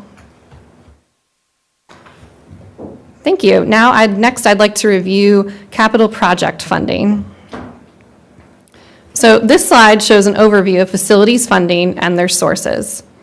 Funding sources for the capital projects is shown at the very top of the chart, and they're the general obligation bond as voted on by residents in the biannual school bond referendum. The annual limit for general obligation bond funding has increased over time. The most recent increase is a result of a joint CIP committee back in 2021. This increased the annual amount allocated to $230 million per year in FY25 and beyond. It should be noted that the referendum for schools is biannual, and we're in the odd years, so 23, 25, 27, et cetera. As a result of escalation in the construction industry, FCPS continues to monitor these costs as they relate to the FCPS capital projects and pipeline. Additional funds that impact the FCPS facilities team are also here on the slide. And so that includes our operating funds, funds from the Fairfax County Board of Supervisors for infrastructure management, the capital sinking fund, and proffers. But again, just to stress, the majority of it is represented in that capital bond project row. So this slide summarizes the capital projects identified in the capital construction cash flow. Within the next 5 years, these include new construction of Dunloring Elementary and Silverline Elementary schools, with Silverline being identified for planning design to begin in the very last year in 2030, capacity enhancement and relocation of 3 existing modular buildings, and the majority of the CIP cash flow includes the renovation of 22 schools, including 18 elementary, 2 middle, and 2 high schools. Looking within the next 10 years, the capital projects included are new construction and/or repurposing of Western High School, Route 1, which is also known as Pinewood Lakes Early Childhood Center, Tyson's Elementary, Pimmett Hills, and Virginia Hills. Renovations include 2 elementary schools from the existing renovation queue. I would also like to note, with the countywide boundary review underway and work ongoing towards a new renovation queue, we will want to understand the full effects of those efforts and the relationship to any out-year work, and we will continue to monitor. So this slide is a summary of funding for the current identified projects we just saw on the previous slide. The total 5-year funding requirement is approximately $1.4 billion, and projects have been scheduled based on the bond funding limit. So the total is the anticipated bond sales coming to FCPS for the next 5 and 10 years, as it currently stands. Approximately $384 million is currently funded by bonds, and approximately $1 billion is unfunded and would be included on future bond referenda. The total 10-year requirement is approximately $2.6 billion. Approximately $429 million is funded by bonds, and approximately $2.1 billion is unfunded and would be included on future bond referenda. All right, so to this point, I have reviewed the proposed CIP. And as you can see, we are prioritizing based on available resources. And we feel like we are doing the best we can with the resources that we have. So at this point, we would like to change gears a little bit, and I would like to share some analysis we have completed related to future funding needs. So the previous circles shared a total of funding anticipated over the next 10 years, scheduled based on current bond funding limitations. This slide, however, shows the total amount broken down by funded and unfunded over the next 10 years if FCPS were to catch up on renovating facilities older than 25 years and having all future work on a 25-year renovation cycle per School Board Policy 8258. The total amount required would be $14.4 billion, of which $428 million is currently funded from bond referendum already approved. And that means 13.9 billion is unfunded. That is an additional $1.4 billion needed per year for the next 10 years. So, Ms. Mansky, I just want to pause. We looked at this slide together and debated whether to put this in the presentation or not.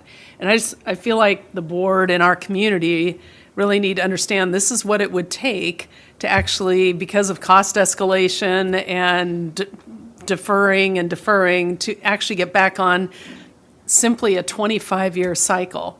So I just appreciate the time it took to create this slide, and it's a significant slide for many purposes. So I know we're going through this. I just want to make sure we both talk about where we are, and then what would it actually take to get where we want to be responsibly, not even like, this isn't particularly aspirational. This would simply get us back to where we've traditionally been as a county and school division. Is that correct? Absolutely, that's correct. This is intended to give you a sense of scale, because please note, we use CIP estimates in today's dollars, which is not even adjusted for inflation. So this number could even change depending on the timing of funding, future construction costs, and then commencement of actual work. So again, the intent is just to demonstrate the investment required to renovate aging schools and bring the current queue down to 25 years in today's dollars. Next slide, please. So staying on this topic of funding, the data on this chart compares capital construction funding per existing square footage compared to other divisions limited to the DMV, where the cost as regional of construction is most comparable to FCPS market conditions. Comparing funding per square foot helps understand the size of facility portfolio at a minimum obligated for renovations against available funding. We included divisions approximately 1/3 the size of FCPS or greater as most comparable to FCPS's design and construction program. Of the 8 public schools listed above, FCPS ranks last with a funding per square foot of $8.54. The average funding per square foot of school division shown here is $21.80. Because FCPS is such a large school system, even increasing funding per square foot by an additional $3.58 to bring FCPS up to the second lowest ranked school system on this chart, that would mean an annual bond amount or alternative funding would be needed to be increased by $97.5 million annually. That's an additional $195 million per 2-year referendum cycle. Next slide. So to provide a little bit of an update on the marketplace, last year we did see a large increase in projected costs for capital construction projects to accommodate for rising inflation, Fairfax's prevailing wage requirements, and supply chain challenges. In response, active design and construction projects were budgeted in the CIP using a very design-specific cost estimate. And so with that, we are happy to report that all CIP projects that have bid since the last CIP have had good market competition and have come in on or under budget, with the last 3 bids averaging 12% below estimates. So we've been able to build out our construction reserve, and value engineering or reducing scope has not been required on projects at the time of bid. We are updating our construction assumptions annually to keep on top of market trends, and they are reflected in our budgets. So, like other market sectors, though, projects do still remain more costly than in years past. However, the updated estimates and practices have allowed for more realistic planning of the capital pipeline. While the bond increased to $230 million annually in 2025, though, I think it's fair to surmise that it's not sufficient enough to cover the cost increases. And so not only is the renovation cycle impacted, but there are other impacts to the facilities program as well. And so that segues to this slide. This slide provides a breakdown of the cost of major maintenance and infrastructure replacement requirements, and this is done by type of replacement for the next 5 years. Of the assets currently tracked, the backlog stands at $244.6 million, emphasizing the pressing need for resource allocation to address deferred maintenance and upgrades. If the funding is not increased, the backlog will continue to outpace the replacement. And so to demonstrate the backlog impacts, FCPS, we reviewed historic trends over the last 10 years to determine an estimated average rate of 8.4% growth of backlog annually. Next slide. And so we use this historic data on the previous slide to project over the next 10 years, looking to the future, the estimated backlog should current resources and funding remain constant. FCPS projects the rate of growth increasing from 8.4 to 10% with the longer renovation cycle and the cost of construction continuing to rise. The result is a projected backlog of over $635 million in the next 10 years, and this is for current tracked assets. Next, the Joint Environmental Task Force, or JET's, mission was to join the political and administrative capabilities of the county and school system to proactively address climate change and environmental sustainability. To meet the JET's 50% reduction by the 2040 milestone, we're estimating $1.8 billion worth of facilities projects that improve energy reduction are needed to meet that 2040 date. And this, I have to caveat, is a low-end estimate because it assumes work not covered by renovations and current projects shown in blue. They would be done via an energy savings performance contract. These contracts typically have a shorter upfront cost, and the remainder is funded by financing anticipated energy savings. So examples of that might be HVAC projects, LED lighting installations, building envelope improvements, and commissioning our HVAC systems and building automation and system controls. So without the additional funding, we believe this 2040 milestone will not be met. All right, so with that all being said, we'd now like to review the next steps for the CIP. So this slide shows the timeline of the proposed CIP. Today is the school board work session and public hearing.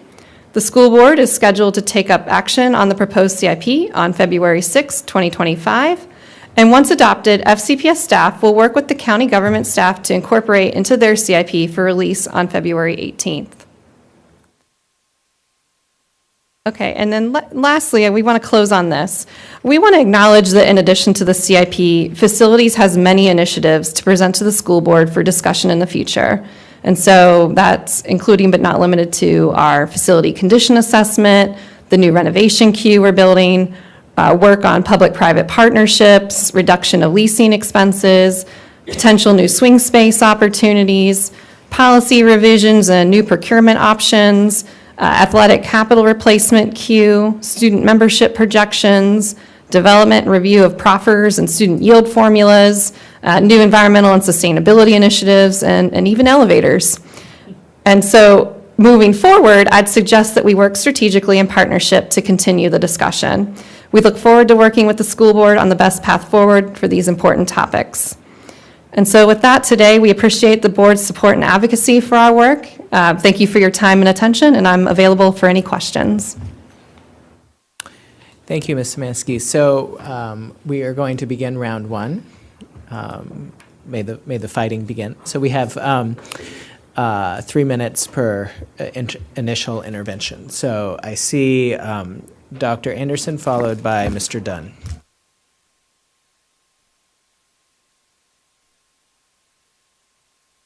That was a lot.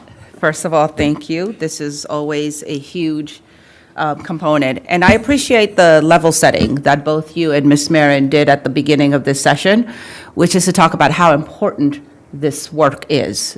These are buildings that are used by our entire community, pretty much 24 hours a day. And so there's a lot of stake here for not just students, which we know that's the reason why we're here, but we've expanded beyond that, which is also what causes me a little bit of a worry. We've spent quite a bit of time talking about how important this is, and on the day that we are offering the CIP to the public, we're also having the public hearing. That makes it a little bit tight for people to get themselves together to come and speak with us. And then we are voting on this at the very next meeting. So the timetable causes me some concern. But I do want to spend a little, my first round just talking about funding. If you could just talk a little bit, because I missed what you said in terms of how many more dollars would we need in the bond in order to get the extra $3 per square foot? Did you say 97? That is correct. To add an additional $3.58 per square foot, and again, we're 28 million square feet, so when you add all that up, That's another $97.5 million annually. Because we go for the bond referendum every 2 years, you double that, right? And it's $195 million per 2-year referendum. And again, just to clarify, that's to bring us up to the second lowest ranked school when we were comparing against other DMV funding. I also want to point out another number. The current unfunded is $13.9 billion to get us back up to that 25-year renovation cycle, bringing up every school to 25 years or younger, and then projecting out a 25-year cycle moving forward. Sure, thank you. Clearly, I mean, I've said this ad nauseum in a lot of ways, our needs have greatly outpaced our resources. And I don't see a universe where we just look to the Board of Supervisors to help close that gap. Can we bring that circle back up, please? That seems almost unrealistically, it's daunting in order to address. So I want to start talking about what are the baby steps we can take into chipping away at this. So the first piece is increasing the bond ask. Can you walk us through the process where we can engage with our funders in order to get to the 425 that you've recommended in lieu of the 230 million that we have currently? So I believe the last time the bond limit increased was the result of a joint CIP discussion between the Fairfax County School Board and the Fairfax County Board of Supervisors. This was last done in 2021, and the changes we're just now feeling, it was for an implementation of an increase to 230 for fiscal year 25 and out year moving forward. And so I see some space for maybe for us to revitalize that committee so we can engage in this discussion. I'm going to skip over the P3 conversation for right now, even though this is part of this. We have to look at many different ways in order to close this gap, because we're not getting a check for $14.4 billion from any entity. What I'd like to talk about is when you discussed the backlog, I forget what chart this was, and the exponential impact of having the deferred maintenance onto the system.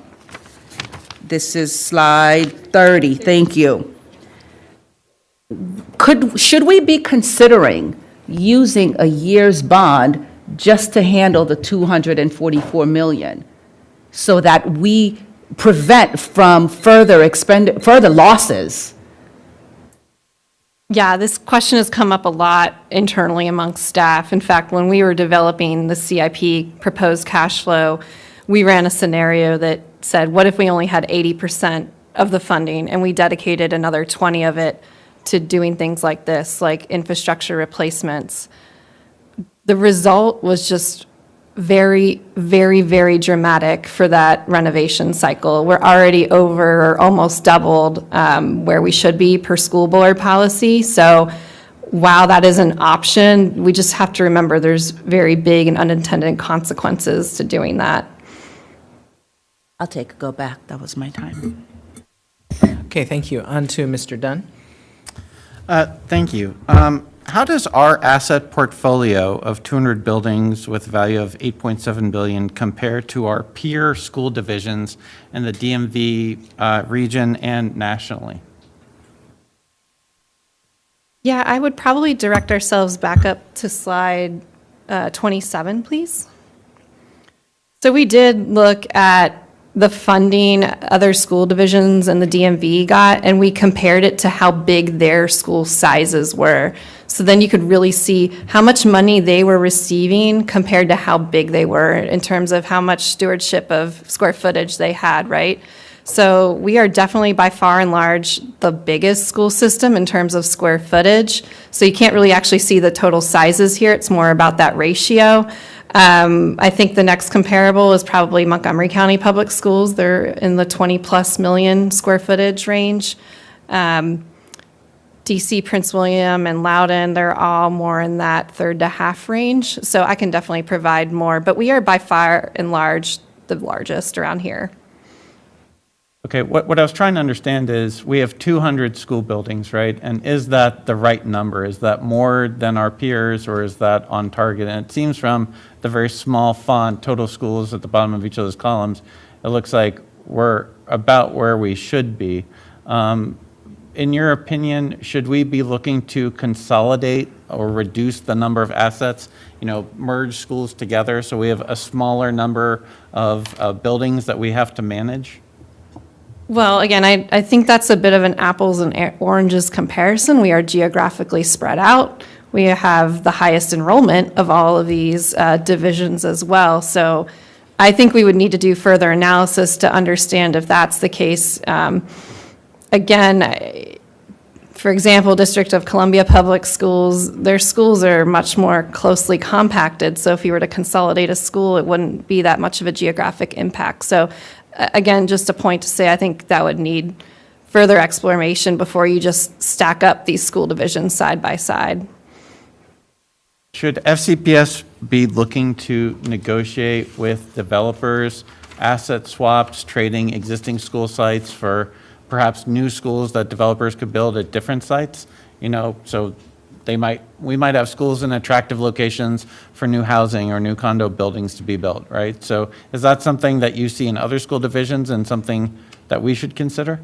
Not something I've seen personally, except for maybe one instance in DC where part of a parcel was split off for workforce housing. So I do know there is some instances out there. Personally haven't experienced that, but definitely something I think we would need to come back with more information before being able to talk about how that would work at FCPS. So there's lots of priorities, right? And if nothing's a priority, then you don't accomplish anything at the end of the day. Between maintenance backlog, infrastructure backlog, and school renovation construction, those are three different buckets. What, from architect, facilities perspective, what should be our highest priority? I think the biggest gap is the construction, right? I mean, one, it costs the most, so it's got the highest barrier to entry. And I think when that is also not properly funded, that's where you get the trickle-down effect of the maintenance backlog. If buildings are being more holistically looked at and renovated and modernized, the backlog, the energy reduction, some of the other things where we shared that funding gap will start to close up, because when you take the time to modernize a full facility, you're bringing all that thing back up to a certain bar. And so when we close that really big daunting red circle, the good news is the other circles and those other charts, you close those gaps as well. So school renovation should take priority over maintenance and infrastructure, is that right? Again, if I were to tackle one of those, if I could fix one of those things, that is what I would fix. It's the most costly thing to fix, but it will have, again, positive impacts on other areas, so yes. Slide 26, the circle of 14 billion. I don't understand this slide. Can you explain how you calculated this? And how does it compare to slide 27? Because you mentioned $97.5 million to get to, you said, the second lowest school system, which is Loudoun on this chart. So if you get $97 million per year on slide 27, does that get us to 25 years? No, it does not. So this slide here shows us to get back to school board policy for a 25-year renovation cycle, and this is the cost it would take. And then we said, hey, that's a lot of money. Let's go see what other schools in the DMV are doing. So the next slide, if you don't mind flipping over.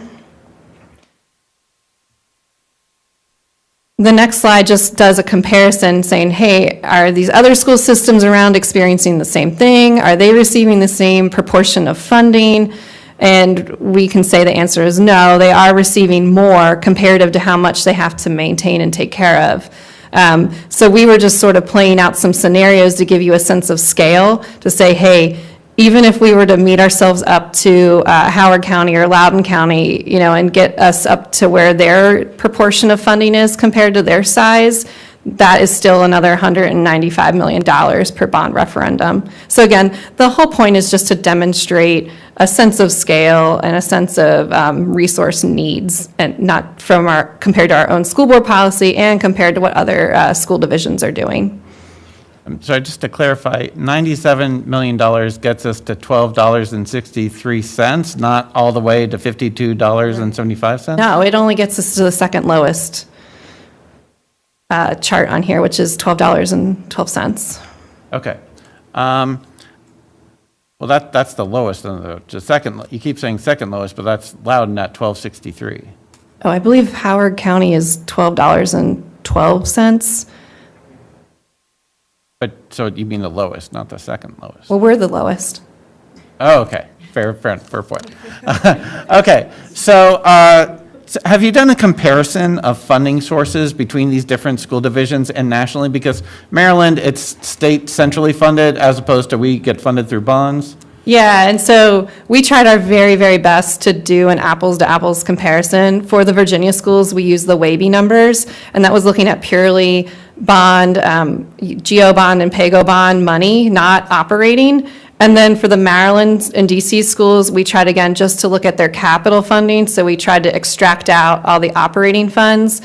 What is unique about Maryland is their capital funding, it's a lot more of it's coming from the state level, and a much smaller percentage is funded by the county level. But again, to be more fair in that comparison, we weren't just going to purely look at their county capital funding. We did a combination of capital funding for state and local for the Maryland schools. But for at least our Virginia peers, there could be a comparison looking at, are they issuing some type of bond in Loudoun and Prince William that we aren't issuing? I mean, that's my question. Are they making use of some fiscal instruments that we're not making use of or not making use of enough? I would need to get back to you and do some of that. We'd started some of that research to talk about each school division and what their primary funding sources was, be it either bonds or taxes or a bigger proportion of operating fund. So let me follow up with you because I think we have some of that preliminary information. And for slide 32, you said that only reflected tracked assets. What would it look like for untracked assets being included? Well, it's a really good question. We don't know what we don't know, right? And so I did want to caveat in this presentation, it's for current tracked assets because that's what we know is outdated or outaged. As we embark on the facility condition assessment, we are going to learn a lot more about our facilities, and we'll now have a whole nother list of inventory of assets combined with what we currently know. And so I would project that this number will increase after we've done that exercise. Okay, thank you, Mr. Dunn. We're going to push Rachna before Mr. Moon, and then Mr. Moon, because Rachna has to leave. Rachna. Thank you. I really appreciate that, and thank you for being flexible with my schedule. I wanted to kind of go back to some of the same slides that Mr. Dunn was just speaking to. So if we can go back to slide 27, that would be great. So to kind of pick up on some of the points here, obviously the current bond funding, or the best comparison you can get, when I look at Montgomery County schools, I think that's a good comparison because there's a number of schools are slightly higher and their enrollment's slightly lower.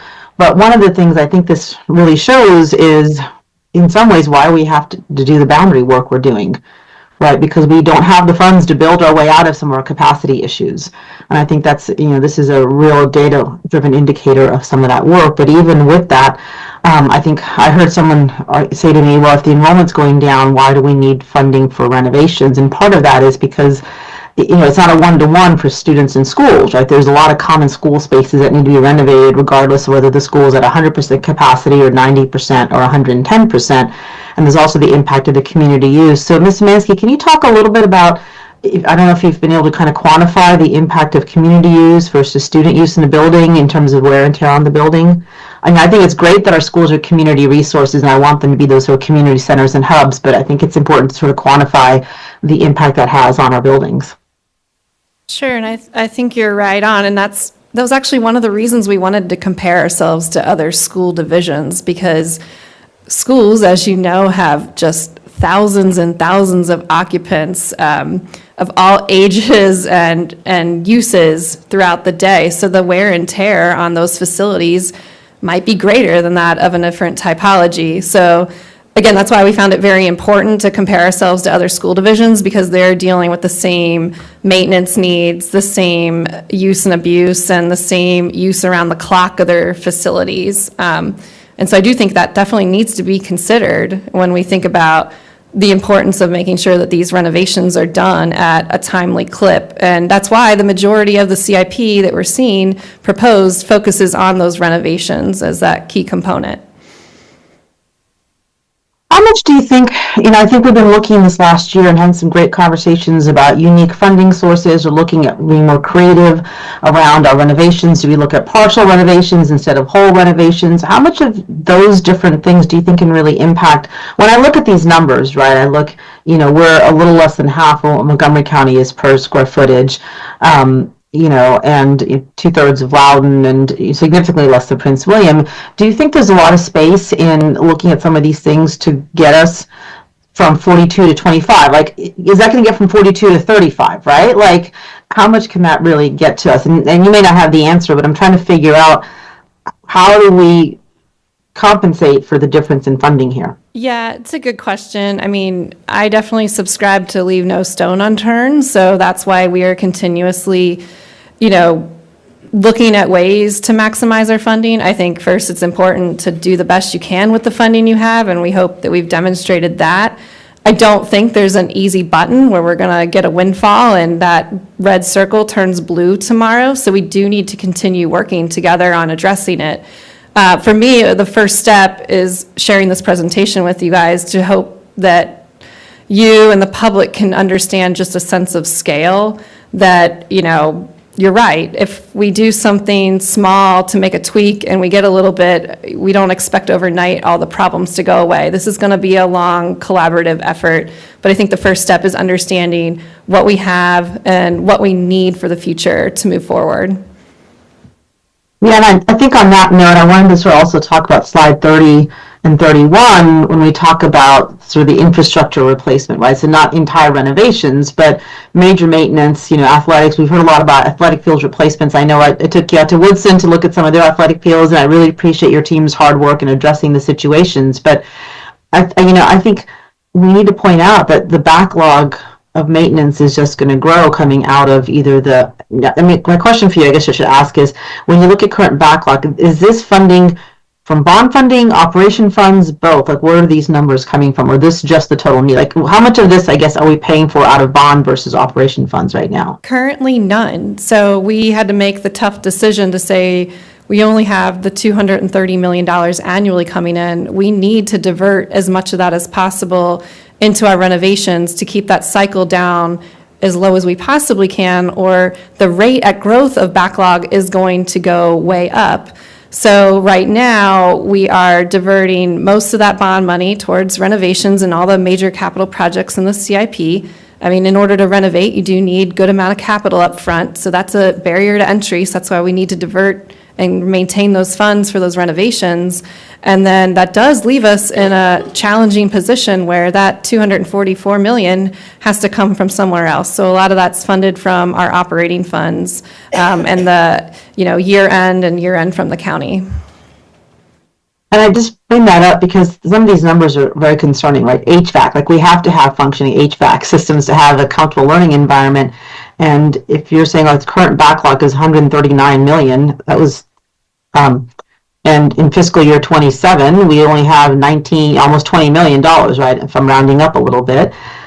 That concerns me. And same with athletic capital, asphalt, major maintenance. I know I hear a lot from the community about different maintenance issues at schools. There's one around cafeteria tables and so the sharp edges. And how are we able to find some creative solutions to these? And how, I think the bigger question, how are we communicating this? I really appreciate this slide, right? But it's a lot of numbers. Like, how are we telling the story of where we're at and where our funding is in comparison to surrounding jurisdictions, and what creative things we are doing to address it, and the impact on lower enrollment vis-a-vis what we really still need to do for our buildings? And I think that may be my time. I can't hear. So if my time is up, please tell me. That is your time. Thanks, Rachna. So thank you. Would you mind if Janice just answer that question about the story behind it, and then I'll be silent, and thank you for letting me go early. And just to make sure I answer you correct, can you repeat the question?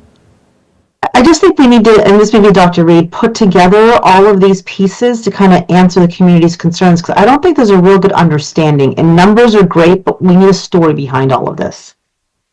Makes sense.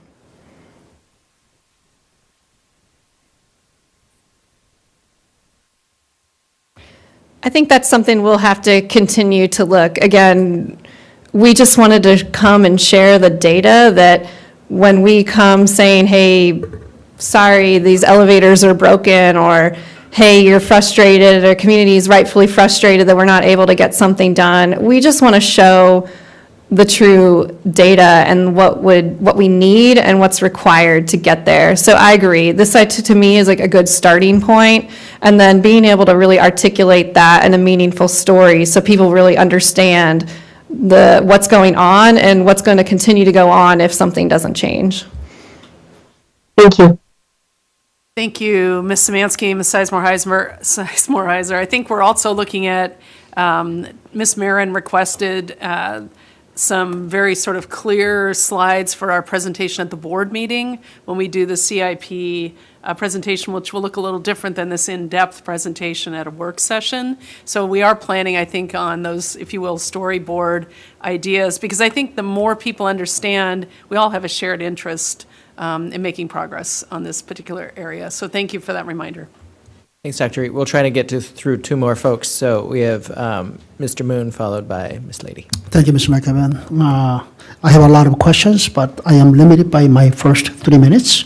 So I'm going to start with slide number 24, where we see about $1 billion of unfunded need for the first 5 years. Does that mean that within the first 5 years, based upon our proposed CIP, we will only need $200 million per year? That's correct. So this slide shows what we currently have funded and from previous referendum and loaded into our projects. And the red is what is currently unfunded, but we anticipate getting in those future $230 million annual bond sales. So again, because we're going to be making presentation to the County Board of Supervisors, what if they look at this and say that, oh, we are giving you $230 million per year, and 5 times 5 is obviously going to exceed $1 billion of the unfunded need for the first 5 years. So you don't need any more money unless you are asking to be able to do a 25-year cycle. Correct. Where we'll need another $1.4 billion per year to get to that point. Is that Yes. Is that fair? Yep, you're exactly right. So this doesn't show the need, right? It shows what we anticipate getting, and we built out a CIP from what is currently approved and what we anticipate receiving. I think to your point, that does not include a 25-year renovation cycle. The circle looks a lot bigger when you include what we actually need per our school board policy. So let's talk about the 20-year cycle. I don't recall when that was adopted, that 25-year cycle as a school board policy. I did take a quick look at a policy 8258. It seems to be, it says, notation at the bottom, it says that it was initially adopted back in 1989, and the last revision was 2014. Do you think that 25-year cycle is a still good industry standard cycle? Let me say this, because when I first got my first car, it was a used car. It wasn't a brand new car at that time. That was long ago.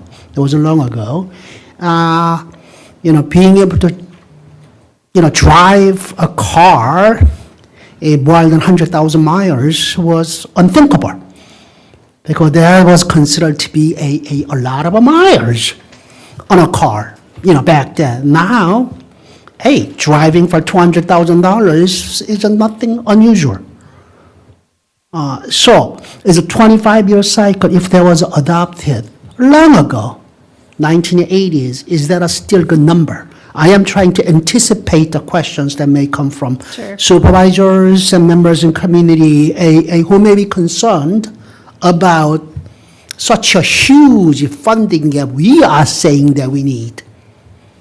Yeah, it's a great question. And we go into a little bit more detail into the CIP. And basically, I would say I still agree with generally a 25-year renovation cycle, because many of the major building components, when you look at a typical HVAC equipment or a typical major electrical equipment, those manufacturer recommendations are still less than 25 years. Even the year average lifespan on a roof, on windows, they're all 25 years or under. So I do still feel like the 25 year is appropriate, and that's a great time to go in and take apart those older big pieces of equipment. That's the whole point of renovating. It's not just, painting here and there. It's doing a big overhaul on your building systems, and those currently to date are not exceeding 25 years. That's fair. Since I only have 11 seconds left, let me make a request whether you can do this. Because, again, anticipating potential questions, do you have data showing what renovation cycles other school districts around us are using? I don't have that data, and it is difficult. We would really have to try to get it as apples as possible. When I look at other programs, such as our neighbors over at Loudon, the majority of their school capital projects are like 100% brand new buildings. So that might have a different life cycle that we would need to consider when comparing to our standard ed spec renovations. I know I'm out of time, so could you put me on go back? Okay, added to go back. Gentle lady. Thank you, and thank you for this. I really appreciate the slides in the red. I think it's very telling, right? So, it is our hope that we can get this story out to our communities and taxpayers and folks who just don't seem to fully understand how limited we are in resources. Because we often have community members coming and talking at board meetings around things that need to be done in certain facilities, and so a deeper understanding is great. I have a couple questions that I think are going to be tough. One is, I know we've never considered multifamily units as producing a lot of children.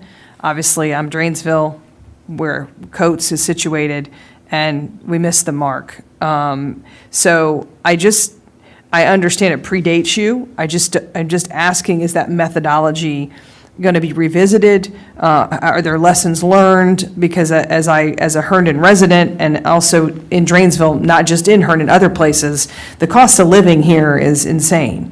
And so we're seeing a lot more families with children in apartments, in condos, in tiny townhouses, or multifamilies than we used to. So is that methodology going to be revisited?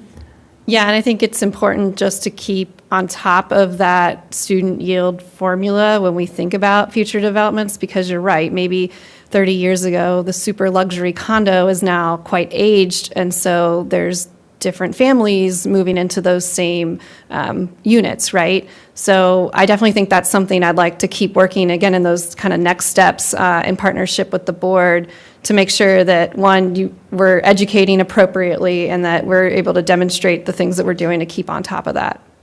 Okay, thank you. The other one is, and this is slide 23, and it's the 5-year plan versus the 10-year plan. Again, as a Drainsville resident, I'm getting lots of questions about the urgency for a Dunloring versus the urgency for a Tyson's Elementary School. I don't believe we have the property for a Tyson's, correct? What we have in the CIP, and I think I want to make sure I'm articulating correct, is a Silver Line Elementary School, and that's out in the Coates boundary. Right. Okay. I'm going towards Tyson's now. Oh, okay. I've moved, and I'm looking at Dunloring, which is in the 5-year, and Tyson's Elementary School, which is in the 10-year. And what I'm understanding and what I'm observing demographically and in terms of construction is perhaps a higher need for Tyson's over Dunloring in terms of timing. So do we have the property for Tyson's? Have we purchased? Do we know where that's going to go? I'm going to ask staff to chime in on that one, because I don't believe we do. The site has been identified and is owned by the Board of Supervisors. It's off of, I think, Jones Branch Drive. It's currently where there's soccer fields. Yeah. But So it's it- not in possession of the school board. So it's identified but not possessed? By the school board, correct? Correct, Yeah. okay.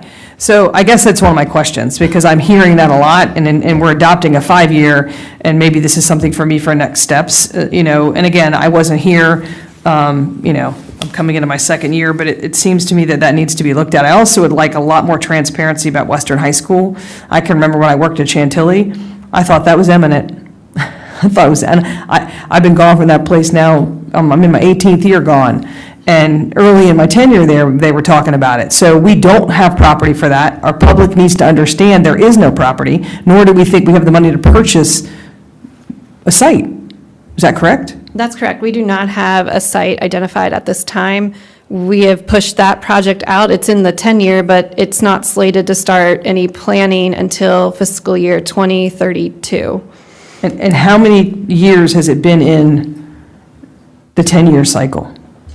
I can't say for certain, but I do believe it's been in there for quite some time, but always in that more 5 to 10-year range and never into the 0 to 5 range with the actual cash flow. Thank you. I just want to be transparent to our public. Correct. To make sure they understand. Again, just to highlight what my colleagues have already highlighted, and hopefully we'll get maybe some press around this story, because when you look at slide 27, which compares us to other districts and how much we're spending per square foot, it's embarrassing. It's embarrassing. And we've got to do something about it. Thank you. Perfectly timed. It is 1 o'clock, so we will reconvene again in 30 minutes at 1:30. Thank you all.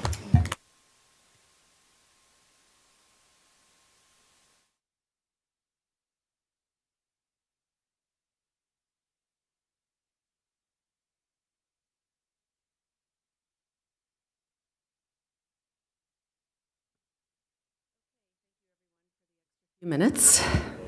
So we will continue our discussion of the proposed CIP for fiscal year 26-30. We'll continue with our list of speakers. We have Ms. Dixit, followed by Ms. St. John Cunning. Thank you so much for this presentation. My question is about the community use, and I know this topic has come several times before. Are we getting, is it like giving us any kind of profit? And I believe it is, it's a small profit, but how can we capitalize on that? If you could give me some, maybe some ideas, and we can discuss that as a board. Are you talking about the current community use fees paid by, or coming into NCS with the county?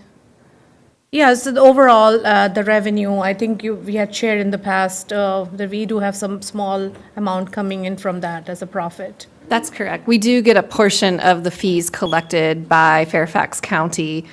I would recommend as a next step, I'd like to connect with our chief operating officer who oversees all the community use of facilities. And really, I think the first step would be understanding what are the total amount of fees brought in comparative to what fees FCPS specifically is receiving. And then that is something that I've been working with him in the background to really understand, yes, we are receiving fees to pay custodial overtime, but as we mentioned, there is a big maintenance and long-term impact to this that I don't think previously has been quantified, and I think that is something I would also recommend we do next when we try to understand the true cost of, operating these, great services to our community. And I think as far as I know, there is an insurance requirement from the community, the organization, and that kind of hinders a lot of organization, nonprofits to utilize FCPS facilities, and we like to address that as a board. I think few of us are interested to look into that. It will open up, obviously, more doors to getting additional revenue, because I know a lot of organizations can pay a small fee to just do a meeting at the school facilities, and sometimes they need a larger facility like cafeteria, and right now they need $1 million insurance to avail that. So that's one of the things we want to look at.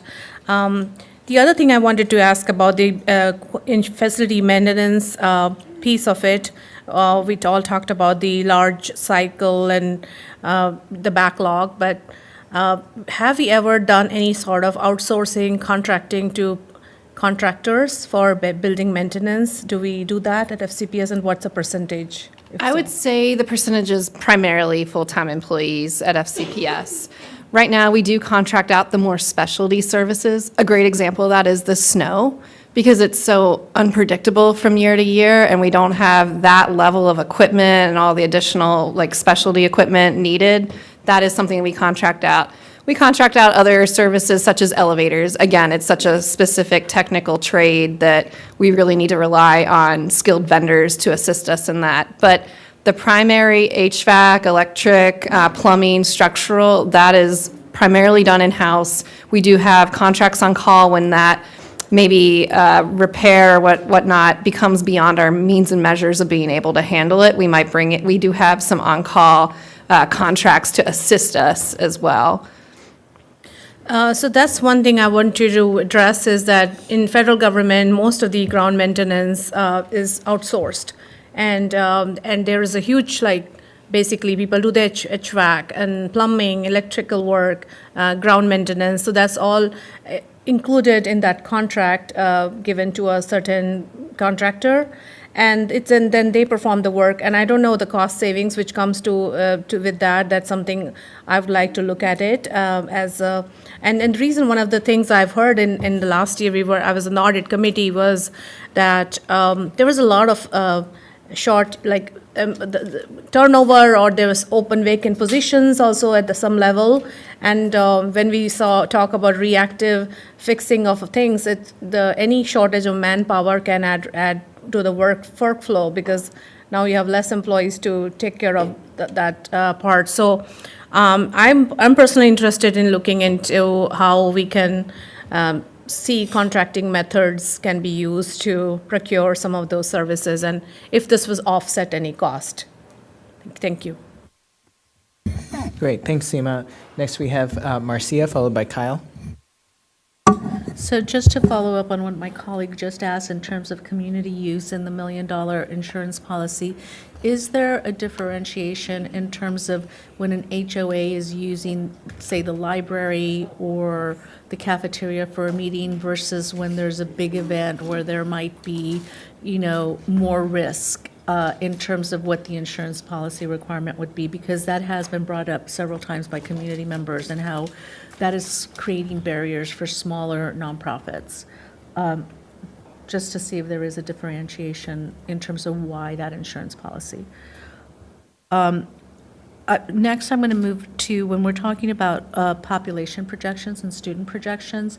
When you're looking at that, are you also looking at specific areas of growth, like geographic areas, where there might be declines in one area and increases in another? Because when we're talking capacity and boundaries. Yes, we do. We do it by geographic area. We do look at that, again, starting with that cohort progression, but then we look at a variety of other factors as well. So one of them does include things like housing sales, census data, et cetera, and we work closely with the county, and that is done by geographic area, because we do 1-year and 5-year projections per school, and we're looking at it down to the level of every school, every grade level. Okay, so then my next question that I want to ask in terms of square footage and the amount of space per student for square footage, when we're looking into that, do we also consider the needs of programming in a school? For example, the amount of students that are receiving IEP services or multilingual services in terms of needing, what I'm getting at is you may have a lower student population, but a higher need population, so you're going to need space, square footage for pullouts. Yeah, that's absolutely correct. And I think that then goes kind of to that question of overall capacity and utilization of a building. And there's the pure design capacity, how maybe an architect intended it 50 years ago, but we all know schools have evolved and changed, and we need to be reflective of the program. So if a school has a particular program that might require more classrooms with smaller class sizes, that is going to affect the overall available capacity in that school. And that's something we look at very closely. Hey, can you guys stop my time while it's being answered? 'Cause I'm sorry. No, you're fine. And so looking at that true program capacity is something we do annually, so we understand the true availability of the school every year, given the programs and the needs of that school community. And are you also looking into projections in terms of capacity for academy space? I do think that would influence, right, the overall student projections. It might influence schools in certain geographic areas. So yes, we do consider programs and program changes, and I would extend that to academies as well. And I know that we all desire, and there is potentially a push for having universal pre-K. If we were to say we're going to have universal pre-K, what would the capacity be in our schools to handle that? I think I would probably need to get more information to give you a sense of that. And I also think that there's other initiatives happening right now in the county too with the county-wide boundary. So it will be good to know what is a potential from, going through that exercise as we think about ways to expand pre-K opportunities. Okay, and my last question is, because this has been raised in some of my schools where they are older schools and they've had a small addition, but the entire school hasn't been renovated. And they have articulated to me that because of that, they have been dropped down in the queue. Could you explain that process? Sure, it's a great question. It's good to clarify because currently we're at the very tail end of our current renovation queue, and that's what is in the CIP that you see today. Right now, we have going on, we're developing a procurement for a facility condition assessment, and part of that will also be, as an outcome, developing a new renovation queue. And so as part of that scope, we are looking at all schools. It doesn't matter if it had only a capacity enhancement and not a renovation, or a renovation done 20 years ago or 30 years ago. Doing an overview of that facility condition assessment level sets our facilities. So when we come with that new queue, that first batch of schools, we feel like we have all the right data across the board, regardless of what's happened in the past. Okay, and and this has been brought up, but just for the sake of the listening public, our renovation queue the time has increased and increased. Can you explain the reason for that? Sure. I mean, that is largely in part due to the overall rise of cost of construction. And there's been a variety of factors for that. We came out of a global pandemic and we saw a sharp increase in supply chain and subsequent challenges. And some of that, it's never gone back down to pre-pandemic prices. Furthermore, prevailing wage requirements were brought on by the county and FCPS a couple years ago, and so there's a big cost implication to that. We're still seeing inflation go up, so on and so forth. So, with that being said, I don't feel like anytime soon we're going to be going down to those lower prices, and it's just something that we need to address.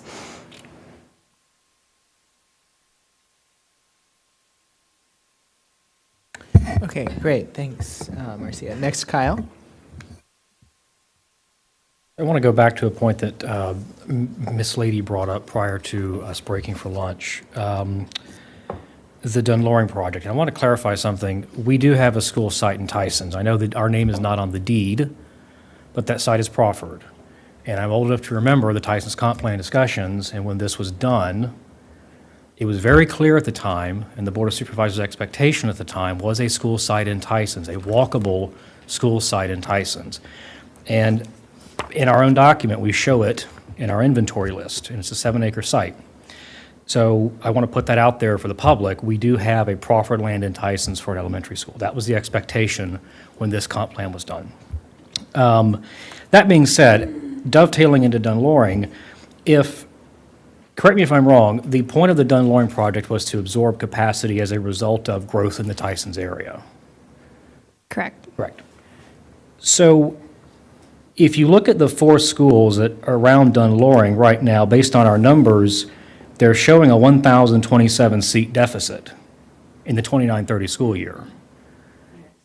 Excess, yeah, excess, excess, not deficit, surplus, there you go, a 1,027 seat surplus based on our projections in this document. And that will be around the same time that this new school opens, which is dumping another 950 seats. So simple math shows nearly 2,000 seat surplus. I'm kind of struggling with this, guys, I'll be honest. Because when I look at that, but then I look at these maps in this document showing capacity issues across the county, I'm having a hard time with $86 million. I really am. And if the point is to absorb Tyson's capacity, why aren't we putting the school in Tyson's? Why are we putting it 3 miles south? And I've driven that road long enough to know 3 miles on that road is a long time. So I'm really struggling with the Dunloring project. I'm looking forward to some more information, hopefully coming back to the board. We just got a letter today from the History Commission asking it to be deferred or outright denied because of some of the planning struggles that we've had. So, you know, we need to do some more homework on this before we put our taxpayers on the hook for nearly $86 million, assuming no cost overruns. Thank you.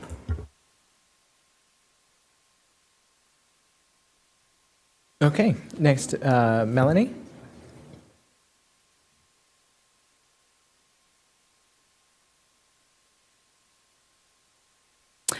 Yes, thank you. Ms. Szymanski, thank you for reminding us that it was in 2021 that the two boards, the Board of Supervisors and the school board, together, as a result, the bond would increase to 230. Do you happen to know what it was prior? I don't think that was a huge jump. I want to say it was like around 200 or 210, if I remember. I might call staff to confirm, but I believe 205? the recent increase is at one point it was 180 and then went to 200 and is now at 230. Okay. And So Mr. they've Moon been seems to roughly recall. around that $20 to $30 million jump each time they've increased it. Okay, and I would love to know more of that, perhaps in the future, of what's been the history of the bond funding. And I'll just put a side note is, you know, we have no dedicated funding for security upgrades. Everything that we're doing comes from either capital operation, so we have scrounged together grants, mostly federal. So I want to say to my colleagues that we as a board have to do something differently. We must do the policy review. When the chief of facilities put up that all of this whole CIP is based on a 25-year funding cycle, that is because a board determined that in 2014. And no board since has really looked at that. Thank goodness that policy is still on target. But we cannot make decisions about $8.5 billion in assets based on policies that haven't been reviewed, sometimes in over a decade. So as part of the CIP approval last year, Ms. Sizemore-Heiser and I put forth a motion, which the board approved. It's in the follow-on motion response that we received in April, but it's still pretty light in response, but it has the 27 policies, so this was the public motion, that some of them are redundant, some of them are outdated, some of them need to go away. We must do this work, because if we don't, we will be right here again in 1 year having the same conversation, because this staff is using this as their roadmap. So we have governance in a week, 1 week from today, and I'm really eager to see the agenda posted. I know we just did a huge lift doing the grading policy and the boundary policy, but also those two policies were out of date. We're supposed to be completing a review every 5 years. Okay, not like starting it in 5 years, but like a new policy updated. And if there's no change, there's no change. To me, this is the most important thing. Because if we don't do this, everything else it's not going to happen. So I think it's just the prime example of what happened when a board ignores and abandons its duty to do policy work. So, you know, just backtracking, knowing what it takes to produce the CIP, I believe, you know, you in the late fall, the facilities team is really trying to wrap this thing up. So that means we've got to get them policies way more in advance. So the work starts right now. So I hope at our governance meeting in a week, we can discuss with the superintendent what that timeline looks like, just like we've done with the grading policy and the boundary policy, to back map that and analyze these policies into something better. And we must have discussions together about what we requested from the follow-ons that we all did last year. We've gotten volumes from the staff. I'm aware that the chair, vice chair, and superintendent have discussed scheduling additional work sessions. We need multiple work sessions to talk about these huge topics. This will be a legacy and our entire community is counting on us, so let's do it. Great, so we're going to move to second round, so we'll be doing 2 minutes each. So off to the races, Dr. Anderson.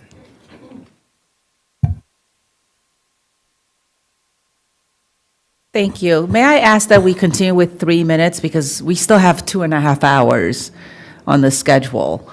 Okay, after conferring and hearing her telling me this, we will be continue with 3 minutes for this round. Thank you. One of the things that I wanted to ask, which I spoke with you right before the break, is how nimble can we be once decisions are made? Because I certainly understand that we can only make the decision with the information in front of us. But I think Mr.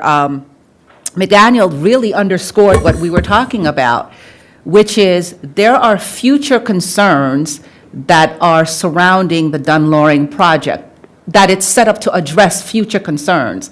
But we also have current concerns that are not being addressed. What is that cutoff where we review the data and maybe pivot to put our resources, however limited they are, to the places where they're most needed?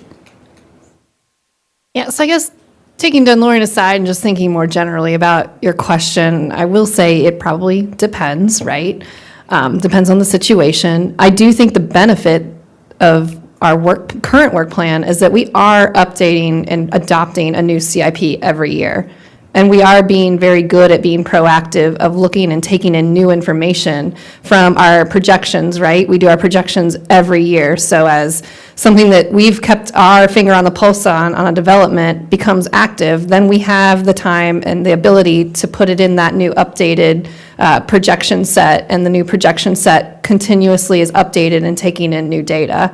So then from there, it's actually put into the CIP, and we're making decisions based on all that data that we're collecting and updating it annually. So I think moving forward, it might just make sense to talk about things that have changed. Again, we kind of spoke briefly about trends and projections and whatnot, but if there's a way we could talk more holistically about things that might be changing any sort of update in the CIP, I think that's probably worth exploring further.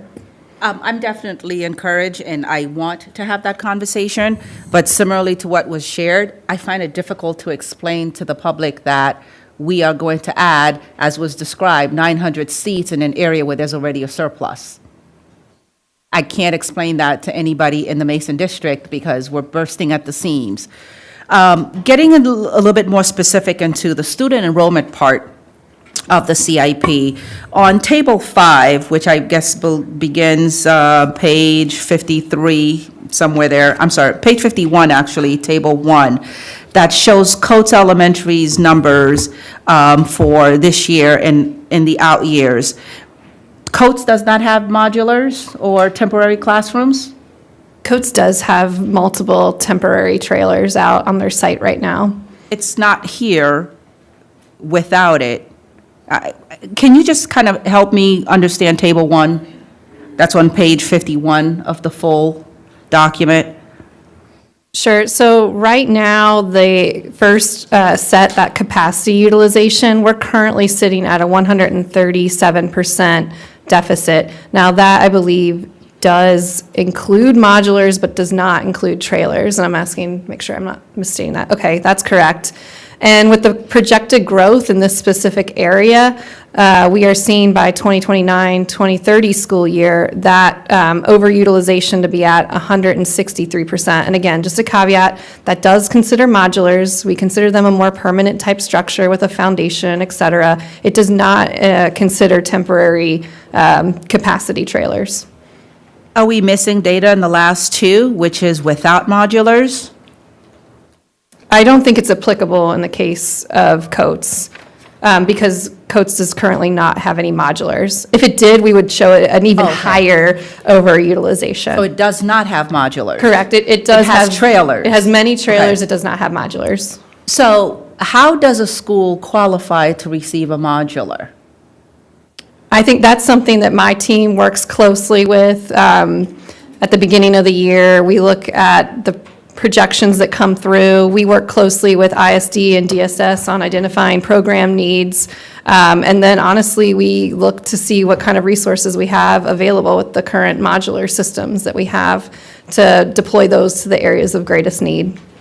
Because when I take a look at the schools that I represent, which is Park Lawn, without the modulars, they're similar situated as Coates. So if we were to add modulars at Coates, and I'm just using this as an example because I'm trying to understand why Park Lawn is not also on table 1. Again, we were trying to be very flexible and show the data in multiple ways. Like, if you do consider modulars, which, again, we consider modulars a more permanent structure, that was the basis of our, putting it on table 1. Right now, that would be Coates only because they don't have any, and so we can see that we're at 137%. Right, I see it, but I guess I'm disagreeing the premise of this, and I'd like a review of particularly the schools where those people are looking to me to get the sea of modulars out from where they are. Right. If you could speak to renovations, you talked about how renovations have the biggest bang for our buck, and I appreciate that. All renovations, do they automatically include an expansion in square footage?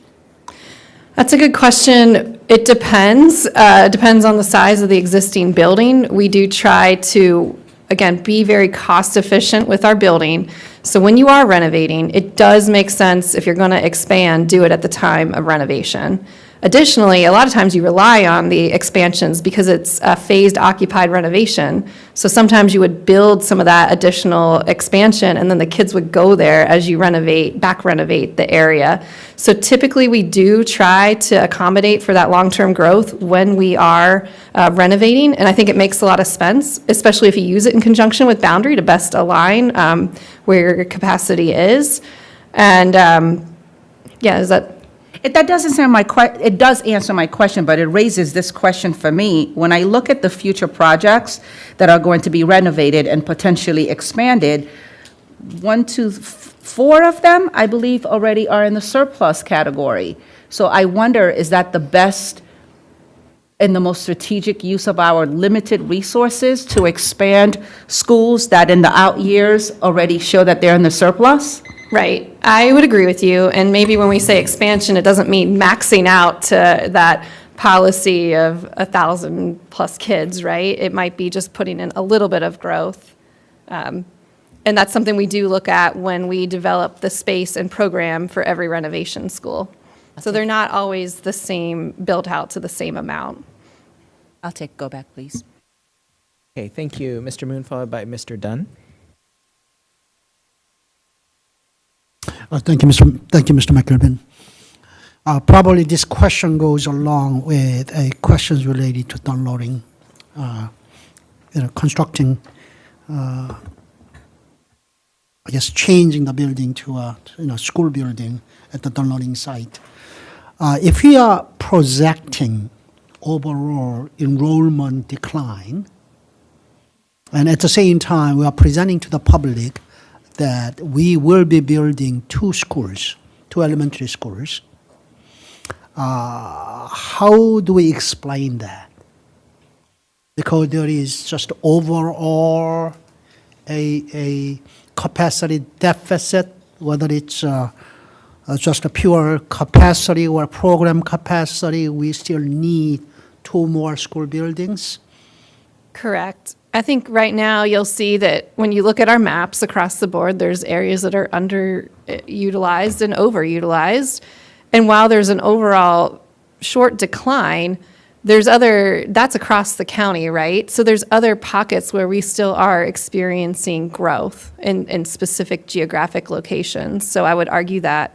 I would also argue there's other factors that relate to utilization of a building and it being overutilized, and some of that might be programming. If we're adding additional programming, we're going to need more space. I think pre-K was brought up in the conversation. You need space if you wanted to expand pre-K options. So there's still a building need, even if there is an overall decline in the county, when you look more specifically in the geographic areas and when you consider other factors such as programming's geographic location, et cetera. So going back to the downloading elementary school site, that even though there is a capacity surplus currently existing in that area, are we then expecting additional programs to be placed to use that excess capacity? Potentially, and I think you need to keep it in the context of countywide, right? Maybe it's not there, but it might be somewhere else. So we need to consider that. So I second, basically what Mr. McDaniel suggested earlier, that we relook at least we need to find a real good justification to be presented to a county taxpayers, and the governing body asking for more funding. When we constantly ask for more funding because there is a funding deficit, that we need to be able to really explain how we are most efficiently using our resources they are giving us. Understood. So with that said, I have some minor questions. I'm going to go to a page number, this is a report, CIP. It's not part of any presentation, wasn't. Page number 38. What caught my attention was, I was trying to see a trend in enrollment projection. Then I saw, please correct me if I am interpreting this wrong, in 3 sets of bar graphs on the page number 38 of CIP. At the very bottom, in green color, is a special education. And it's broken into high school, middle school, and elementary. And all seem to be either below 10% or hovering around 10% for the special education, which is quite different from my understanding of percentage of students, our students in special education, which is somewhat like a 16%. So what am I missing here? I'm actually going to have some staff provide a little bit of context to that, because the numbers displayed are correct. They're ranging anywhere from that 7 to 11%, but I'd like them to be able to provide a little bit more clarity. Of course. Those graphs look at the self-contained special ed populations, the ones that would be level 1, maybe in the general ed classroom. So we're looking at self-contained there, the ones that are in a dedicated, like enhanced autism classroom or an ID classroom. Okay, since my time is up, probably I need to do at least one more go back later. Thank you, Mr. Moon, for that self-reflection. Next, we'll have Mr. Dunn. I'd like to thank Mr. McDaniel for bringing up the issue about Dunn Loring and the data he shared. What I'll share is, in my district, Bucknell Elementary School in around 2017 or so had 300 seats added onto its capacity. Its capacity was 600, but that school had had only 250 students for decades. So why were 300 seats added back then at significant cost to taxpayers? I've asked the question to dozens of people, and no one's been ever able to explain to me why.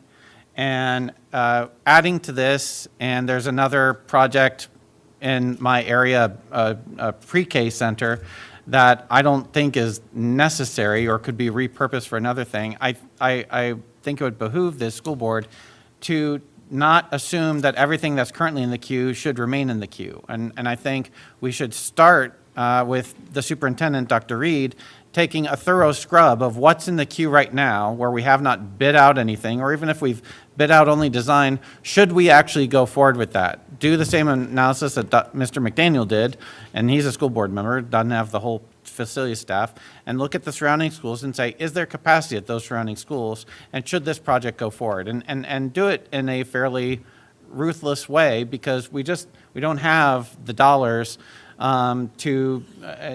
have to make hard choices as it is. We should conserve every dollar and spend it in the most efficient way that actually meets the demands of the system. So we're not, as you say, we're governing as a school system, not a system of schools.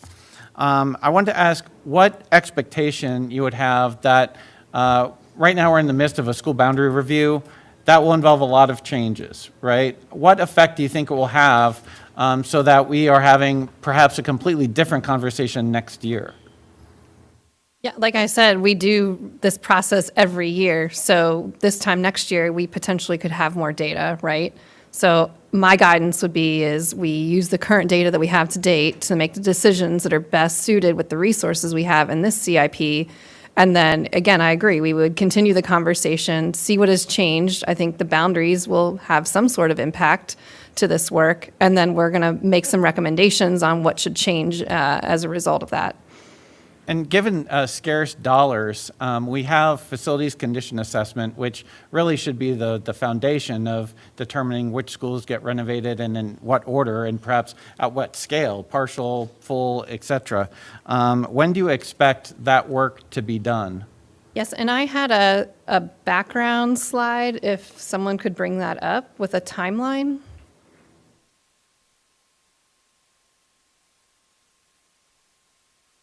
If you can go to slide. Oh.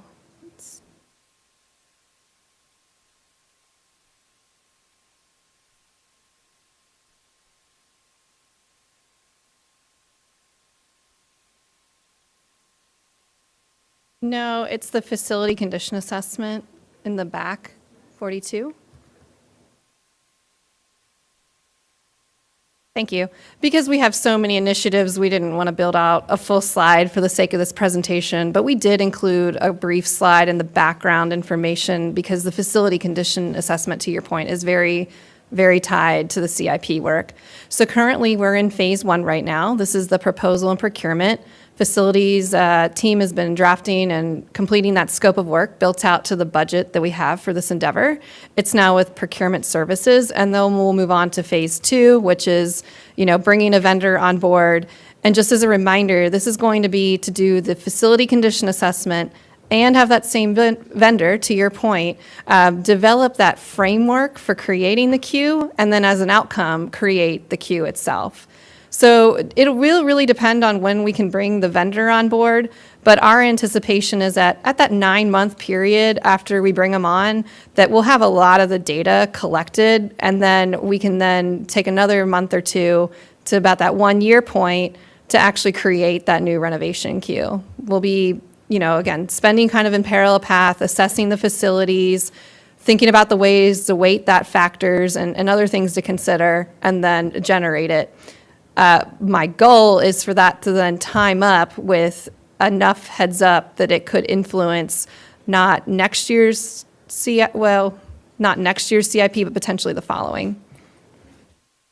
And can you talk a little bit about the benefits financially in terms of construction timeframes that could be achieved by implementing construction management at risk and design build, which FPAC and CPDC have been looking at and discussing with you over the past year? Yeah, it's a great topic to bring up, and it's something that we have taken the first steps as staff to allow ourselves to use this methodology. Current school board policy 8240 only limits ourselves to low bid construction methods. So the one thing that we've been working on since the last CIP presentation is working with our partners at legal counsel and procurement teams and our facilities groups, and we've redlined 8240 to allow for these two methodologies. I will say construction management risk and design build, while they are a little bit different, they do follow more of that best value model versus just going in under a blind concealed bid. One of the benefits of that is you get your builder up front earlier on in the construction process, and while you can't always come up with like a dollar saved, just having someone on board earlier in the process with that perspective is very beneficial to school construction work. School construction work is on an aggressive timeline. It's complicated. We have to deal with a lot of logistics.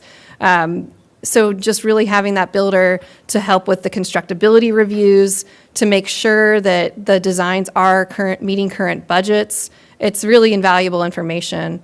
When done right, sometimes those builders can even bring on, as a design assist, some of the vendors and installers of the equipment and more specialty items. So just having the guy that installs the HVAC system be a part of that HVAC design process is great. And so while I don't think it's going to make that big red circle blue, I do think it's going to help with the overall product here at FCPS, especially given the challenging and constraints of school construction. And I do think it might offer some predictability to the budgets too, because you're building to a guaranteed maximum price, and you're catching all those, hey, I caught this, I caught that, of making the price go up front.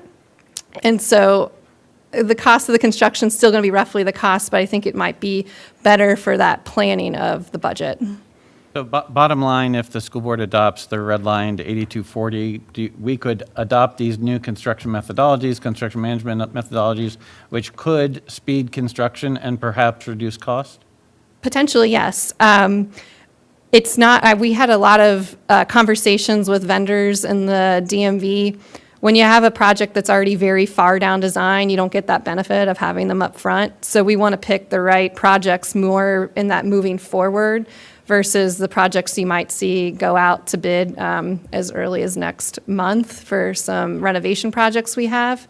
Right now, we are slated to have design start per the current proposed CIP for 2 renovation schools in FY25. So we're actually writing those RFPs and writing the scopes of work now. And we're writing in the scope of work, it's anticipated that this could be a construction manager at risk. So the architect, when they're brought on board, know that that's a potential procurement method. So we are trying to future-proof all the schools moving forward to allow for this. In terms of the modulars, trailers, in our county, we have 900 classrooms in modulars and trailers. When can we expect to reduce that significantly and get it down to 0? That's another it depends kind of answer. I think there's a lot of initiatives going on to address capacity, like the countywide boundary work. So I will be very interested to see what that does for the ability to remove trailers. I also think trailers, if we're being quite frank, offer something, and so it's a trade-off, right? You know, we have, as we mentioned, the desire to expand programs and offer more to our students, so they need to have some sort of space. And so I think moving forward, I would like to work with everyone on ways to reduce that, but we got to understand what the trade-offs are. Can you talk about the P3 guidelines that you developed with Office of Division Counsel? Sure, for the legal guidelines? Correct. So again, I'll just remind everyone, policy 8240 only allows for low bid construction. So in addition to redlining 8240 to allow for construction manager at risk and design build, we also wanted to get ahead of things, again, just letting it be an option to develop legal and procurement guidelines for a potential public-private partnership should we ever choose to enact one. This could be as a rider to that policy to allow for it to take place. So we developed a draft, and I believe that was part of the follow-on motions, and it really just kind of walks through how we would envision this process going.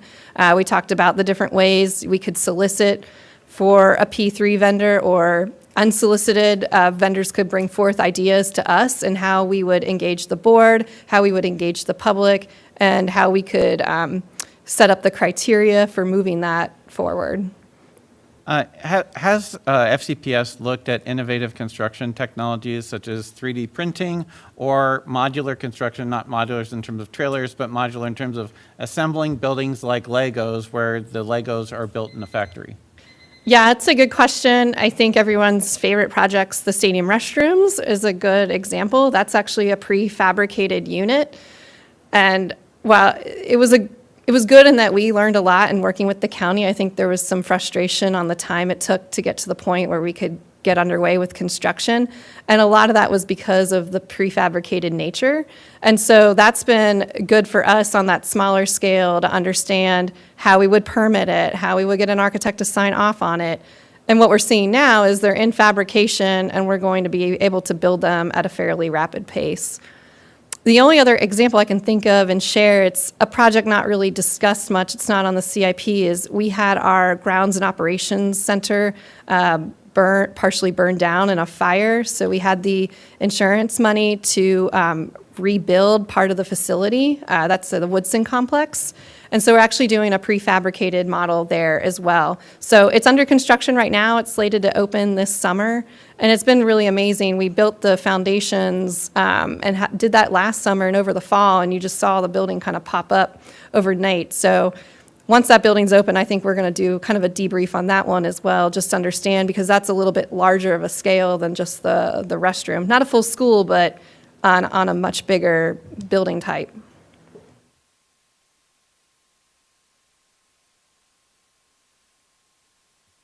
Great, thank you, Mr. Dunn. Next, we have Ms. Dixit. So I'm going to ask a question about one of the, I guess, one of the topic we keep discussing about Western High School. Are we looking at any ways of acquisition of the land? We have talked about it. If you could address that a second, and I have some follow-up questions on that too. Sure. We've engaged a real estate broker, JLL, to help us identify potential fits for a Western high school.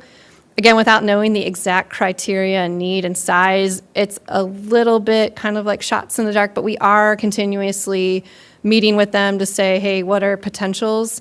It's very difficult to find that many acres of open land to build upon. So we've also asked them to consider office space facilities as well. I think we mentioned that in last week's EL. There's a lot more of a trend towards retrofitting office buildings. I actually went and toured one at Alexandria City Public Schools, where they took an office building and turned it into an elementary school, and with great success, and now they're building another one across the street. So we are having them explore that. Again, I do think the biggest barrier to entry is financial. We have some money approved in the previous bond for some site acquisition, but just given that $1 per square foot and $1 per acre, we don't have the funding. So currently, it's sitting in an out year. And so as we get more information about the boundaries and other initiatives and other programs going on in the division, I do think that could offer some clarity on the program requirements. And then as we get closer to implementing, and tell us where in that CIP it should fall too. So one of the things why there is a request for a Western high school, obviously it's a geographical need because there's a lot of population growth in the western side of Fairfax, but also there's a whole question about having another science and technology school, which is focusing more on, again, these things. And I feel like Chantilly being one of the schools which has the academy, but it's like overcrowded already, and Centerville High School has its own challenges and going through the permitting right now. It's going to take them a long time. So we really don't see anything until 2030 or 2035 to even get to a new high school. So in the interim, I wanted to just see if we could be a little bit more creative, and we have that some funding there, and we use some of that funding to maybe potentially look at another high school in western side, and make that as a science and technology center, just adding more programming and maybe adding more space. So obviously, you can do that analysis which has the capacity or the acreage, but I was looking at the Centerville High School has 35 acres. Centerville High School 36. Chantilly is 35 acres space. Westfield High School is sitting on 76 acres. Westfield is not on the renovation queue. I wanted to ask why it's not being added ever. I can't speak to the history of where Westfield fell. I know the current queue we're on was developed in 2008, 2009, and it looked at specific school criteria. I believe it's schools built older than 91, 92. So again, without really knowing the specifics, that was the nexus of the current queue you see today that Westfield's on. And then again, just to reiterate, we're nearing the end of it. And I think at this point, the direction in the previous approved CIPs was honoring the current renovation projects. And then we're going to, as this slide shows, do the facility condition assessment so we can get a new queue. And I just want to remind everyone, we're going to be looking at all the schools. So everything is on the table to really understand the condition of their facilities when considering the next pipeline of schools. Thank you for that answer, but I think with the boundary review and also the discussion we just had, that we need to look at even the current pipe queue a bit more. I think any school which is not currently in construction should be looked at again, which is not currently having active construction, still in permitting and designing and things like that, because this question has come up that the one school did not need to be constructed or may not be needed there, and possible locations. So we are doing this 40-year boundary review after, and taking so much of time, effort to do it. It should be used for CIP. That's like, and I think also this facility condition assessment would really help to come up with a better queue. So having a queue from 2008 may be redundant after we review all of that. So, and also I would like to look at adding some funding for science and technology school at one of the existing high school. Yeah, points duly noted and agreed on the boundary and whatnot. Great. Next, Ms. Lady. Thank you, and I appreciate the continued conversations around capacity for Dunloring versus what's happening with expansion in Tyson's, because I too remain concerned about spending taxpayer money at that level. Also, I'm a little perplexed too. I don't want to derail this conversation, but I'm gonna go back to slide 38. Why is it that we only are counting self-contained when we indicate a sped number in here? I find that not to be transparent to our public.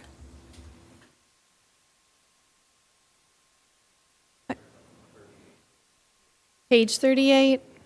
Page 38 of the CIP. And we can follow up with more of the rationale, but I believe that's because it's directly tied to space, that it's a dedicated physical space that has an impact on the program capacity and utilization for schools. Which makes sense to me. So can we just add special education self-contained? Sure. Because we can make a clarification. Great note. To somebody who's understanding that we're quoting a different statistic of our special ed population, and then this is. Absolutely, we are. Okay. Absolutely. Yep. So my other question is, I know that part of the boundary review, or at least I've heard perhaps might be some conversations later around wanting to have our elementary schools be K through 5 and our middle schools to be 6 through 8, which might in turn require us to convert some elementary schools to middle schools. Just hypothetical, is there something that we projectively know about what cost it would take to do that conversion? We do not, and that's one of the big things we're going to be working through in the development of the scenarios and the countywide boundary work. And again, I just want to reiterate, since we are in that phase one, we're engaging with the community right now, we have not begun to start on any kind of development and building out what that could look like. So, again, in later conversations, we might have more to share, but we just don't right now. Okay, appreciate that, and perhaps that was at one of the events I went to, maybe that was on somebody's sheet and it was shared, so I just thought I'd ask the question. Thanks. Okay, Marcia. So just to follow up, again, from being in elementary schools, and when we're talking about self-contained, that is dedicated space. But we have to consider if a student has a requirement for speech, there has to be a dedicated space where that child can be pulled out to get those services. And I don't think that's ever reflected, because I'm seeing some of these schools where we say they're at 87% capacity, and schools that I've worked in, and there's not a room where you can pull that kid aside to give him speech therapy. So when we're talking about those specialized services, it might not be overall 24/7 dedicated space, but that space would be used to maybe work with the speech therapist. It might be used, differently by sometimes a counselor. It might be used differently with working one-on-one with a multilingual learner. And I think that sometimes the need for space is not really reflected here in terms of the high need of some of our students, which goes to why we need the funding. If there were not these extra requirements that our students needed, we wouldn't need these set-aside spaces. And I think sometimes people misunderstand that. So I want to just put that out there because that was just brought up. But what I want to highlight is the important work that we were doing here. I was working at Bucknell when that renovation was made, and at that time, there were schools around it that were over capacity, and there was supposed to be a redistricting. There was supposed to be a boundary change. And I was told by a sitting school board member that that was not going to happen because it was the third rail, and they didn't take up that work then. And I was told, we will not do this unless we do this overall. And what I'm saying is that ball has been pushed down the field too long, and I just want to say that I appreciate the work that all of my colleagues are doing here, because we're having the courage to touch that third rail because it is what's best for our students. Had the changes been made then, we would have already had some boundary work done. Kids that can walk to Bucknell are being bused to Bellevue, and that's not right. So I just want to thank everybody for having the courage to do the work that we're doing, because that should have been done back then, and it wasn't. Okay, we're going to go on to third round. And it looks like we're going to keep it at 3 minutes because there are limited placards. So, Dr. Anderson? Thank you. Can you speak a little bit about, because I know I've raised this before, and I don't know whether this is a policy that we need to review, what the right sizing of our schools, what they should be, because I think that would impact how large we build our schools. Yeah, we do have a school board policy that talks about maximum size of elementary, middle, and high school. I just can't recall the exact numbers off the top of my head. Are there recommendations from the industry or educationally speaking, Dr. Reed, that you can pull that talks about the right size for our schools to function most optimally? I think there's been a lot of research around that, and I think it's mixed. In general, there's a sweet spot. Schools can sometimes feel a little too small. When I think of secondary schools, the smaller the school, sometimes the fewer the elective options are. But then there's also a downside. If it gets too large, then fewer students are able to access some activities because there's so many young people competing for those. So I think there's some sweet spots. Often between 1,600 and 2,000 is commented on for high schools. I think 1,000 to 1,500 for middle, and elementary is 500 to 1,000 generally. But there are bodies of research that crisscross all of that. And there are ways to make very large secondary schools feel smaller by creating learning communities within the school, houses, and I know a lot of our schools use those practices. So it's a little mixed. I think it's an opportunity for us to have that research kind of merge with our policy, because all of the schools that I've seen that we've renovated at the high school level, they've been to be at 2,500, and elementary seem to be all over the place. And we do have some elementary schools that are small in this division. I think there's, 2 or maybe 3 tops remaining. And if we're taking on this whole comprehensive work, that has to be part of the conversation. We can't leave what can be an impactful component out of the equation. So perhaps, Robin, not to put you on the spot, but just to add that to the governance list of policies to review. The other thing that I wanted to talk about is, we've primarily before the lunch break, we had a fairly doom and gloom presentation with the CIP. It seems as if there's no way out. Like, we're stuck in this space and we're trying to figure it out. It just seemed really dark. What are the options? And I know that we didn't have a slide on options, but that's what I'm asking for the public presentation. Because sitting in the space of, oh, well, we're here, we need $14 million, and we're just like popping different thoughts here or there, it's unorganized. I would like to have an organized slide with options, things that we can be sitting with and talking about and wrestling with, and things that the public can also be wrestling with, rather than the popcorning that we're doing right now. Is that a possibility, Dr. Reed? So I mean, anything's possible. If you ask for it, I will make sure we find a way to provide it.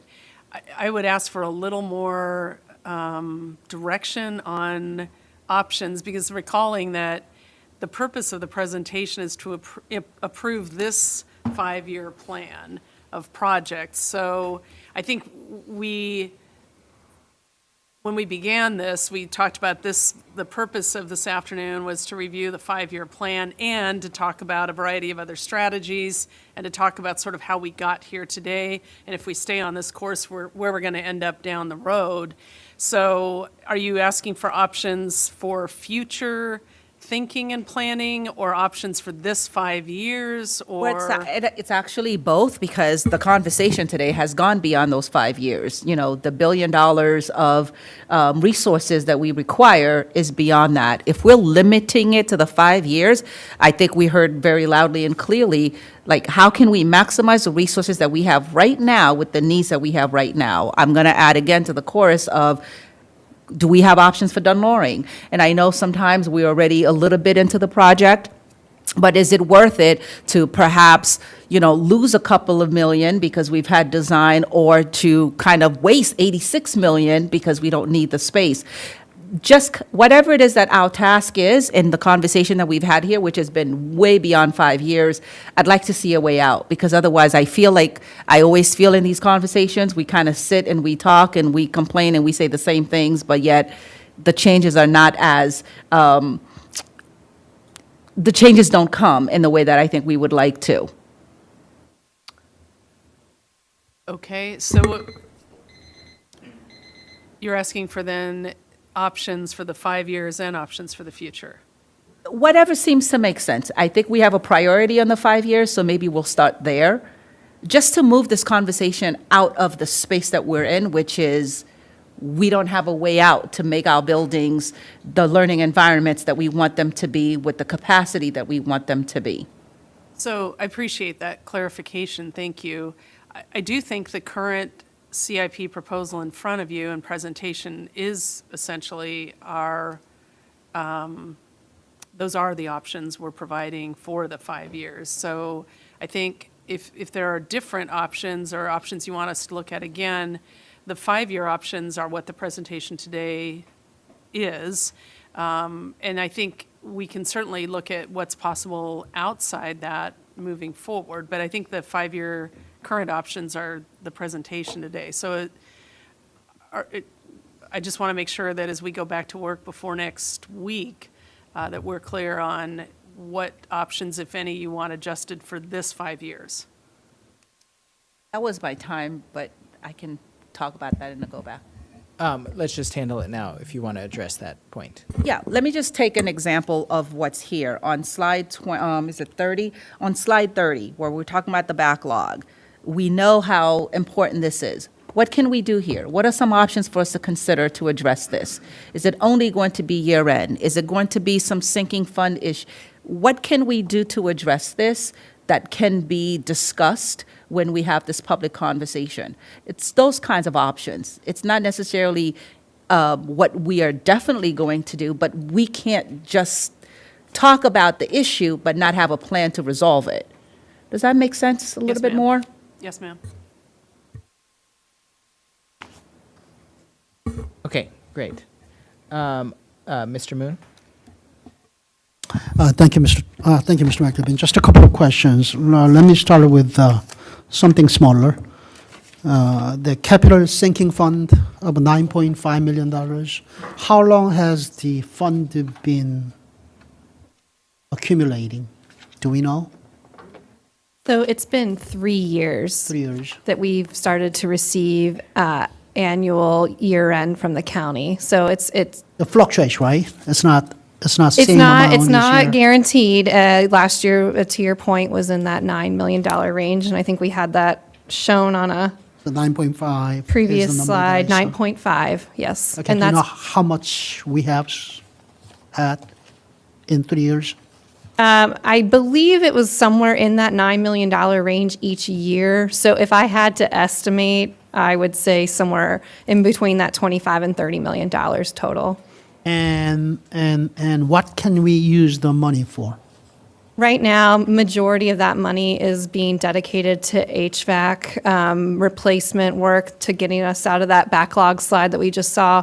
This year, we did siphon a little bit of it to do that elevator modernization program. So in short, it is for critical infrastructure needs of the highest priority. Okay, and that is determined by, use of them funding is determined by us, correct? Correct, Not yes. Board of Supervisors. Correct. Okay, with that done, I'm going to go back to enrollment projection.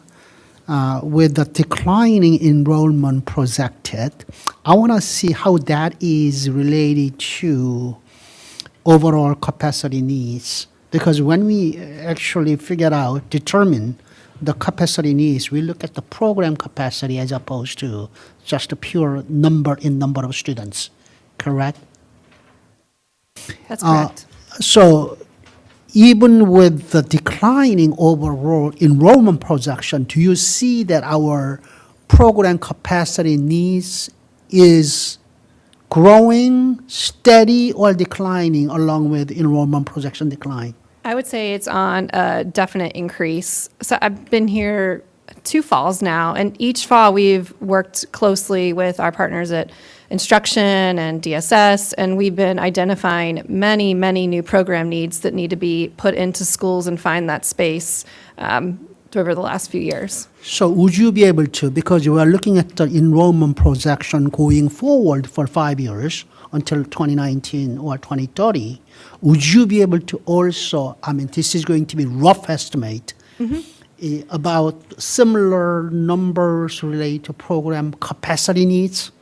Sure, or if I'm understanding you correct, I could look at historical trends on how many additional programs we've had to add per year and maybe come up with that rate of growth. Because if I that want to would be make able to, sense. I want to be able to, share that with the public and supervisors.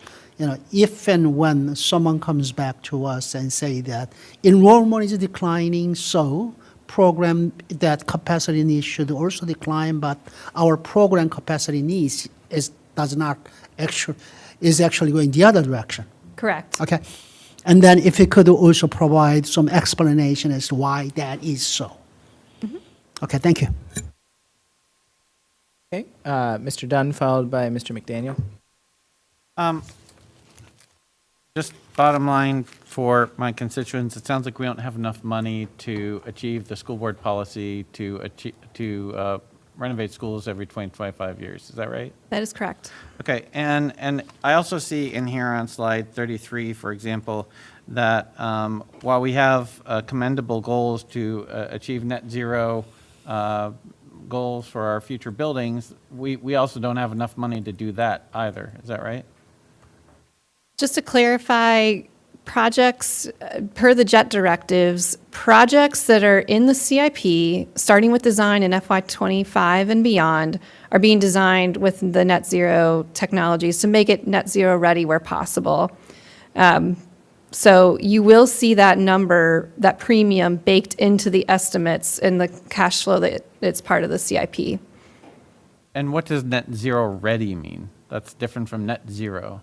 Yeah, so just to speak about it very broadly, net zero is when your building consumes energy, but then it's offset by solar production or renewable production so that the net is zero energy.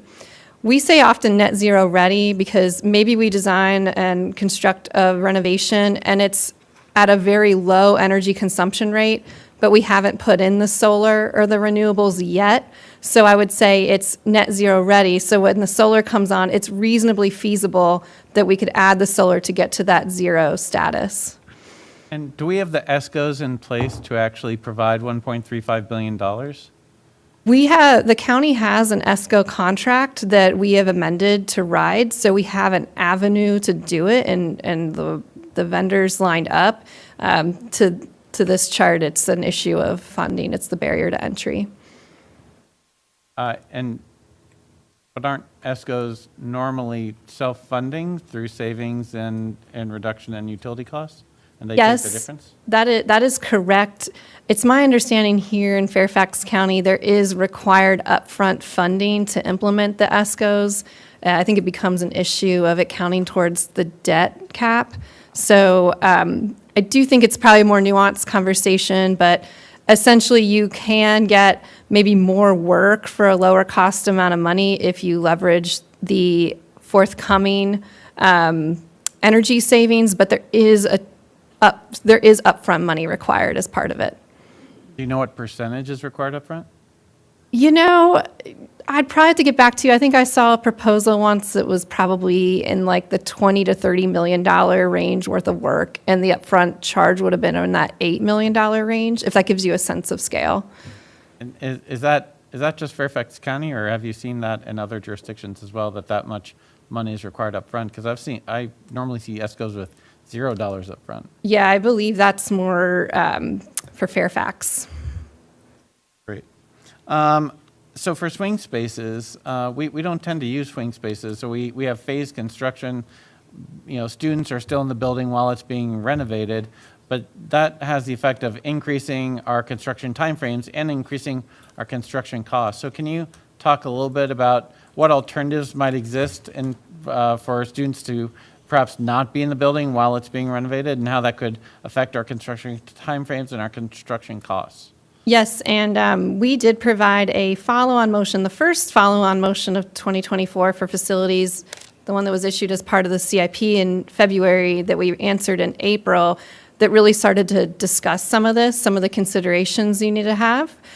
Swing spaces, you do need to be very, very aligned to the academic year because you're moving up, picking up a whole school and putting them somewhere else. And so you need to make sure that space is up and ready. And then when they come back, the space needs to be ready.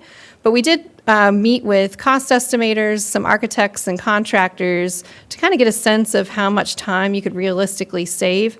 So again, because you have to align it to the academic year, you're really looking at probably 2 years, right, for a typical elementary school, say. 1 year, I mean, construction would take way more than that.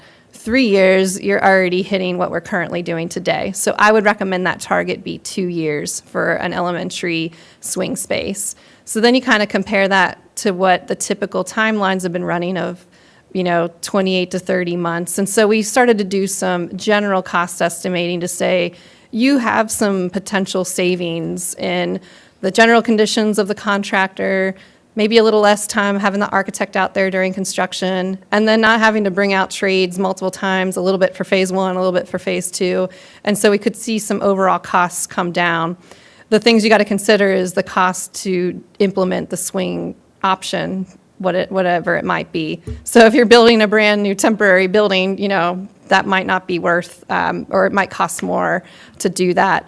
We're very interested in looking at some on-site swing options because there it's could be almost zero for swing space costs. So if we have a site where we could keep the existing building up and running while building a new facility somewhere else, if there's enough acreage on the property, and then moving them over. So in the second follow-on motion that was directed in May and we just recently submitted to the board, we did a little bit of an expansion on that. So we looked at some of the schools in the current proposed CIP and did a feasibility study on where there might be potentials for that to take place. I do think it's something else we need to flesh out with the county, making sure that we can meet FAR and floor area ratio requirements, make sure we can get everything permitted appropriately. But we have started to do some of that preliminary documentation. Have you also engaged with the county in any discussions about possibly co-locating facilities? For example, the recent Lorton Community Center combines a library, athletic facilities, meeting space, nonprofit space with a large kind of playground area. And in the city of Alexandria, they just opened a school where the swimming pool for the high school converts to a community pool on weekends and evenings. Is that something are there any discussions that are ongoing or been initiated to discuss those kind of possibilities? I believe there's been discussions in the past with prior boards, and I know with Planning Commission and whatnot, but I do think that's something I've had the same thoughts on as reflecting upon this presentation, right? That we probably need to expand beyond and have good partnership with the county and see what's possible. And so I think that's something we could definitely look at together looking into the future. And Mr. Dunn, just a reminder, we are going to have more work sessions that dive deeply onto these huge topics like swing spaces and private partnerships, because we need to all learn more about it and see how we can direct the superintendent. Thank you. Great. Mr. McDaniel? Thank you. And you brought it up, and I know it's not strictly limited to CIP, but maybe the facility condition assessment, it was my understanding, correct me if I'm wrong, that the idea at least is to assess all buildings, not just school buildings. It is currently written on our scope that way. I think we potentially are looking at just getting an à la carte price so we can make sure that it works within our budget. But the intent is to look at all buildings. You're correct. Okay. Will that include Clifton Elementary School? I believe it will. Okay, because we're putting buses there and playgrounds, and we have utilities turned on, and we're paying for security and all that stuff. So is that going to be the building inside as well? Yeah, just the site? the scope of work is pretty straightforward for all buildings so that it's the same, and that does include interior assessments. Okay, perfect. Thank you. Okay, Ms. Marin, followed by Ms. Dixit. Yeah, I've been trying to pull up the policy on class size.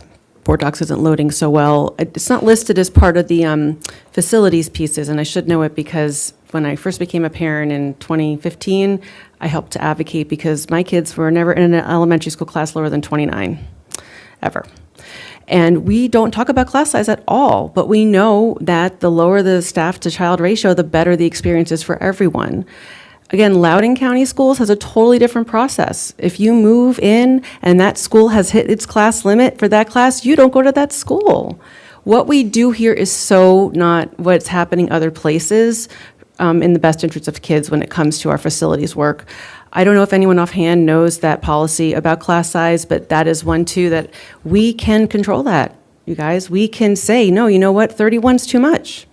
And a middle school with 1,200 kids is too much. We can make these decisions, but we have to have the thoughtful conversations.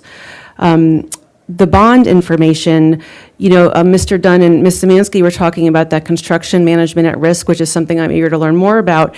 But, is it best practices to use the money the way that the Board of Supervisors has organized it in a bond, which is to spread the cost out over multiple years? I can't seem to find any support or why that reasoning is still in place. But given this time and COVID, is it better to try and pay as much up front as you can, get it done, get the swing space, get the students and staff in and out? But the bond funding controlled by the Board of Supervisors is still saying it's going to be a years-long, projection. So I'm really eager to learn more about that bond process.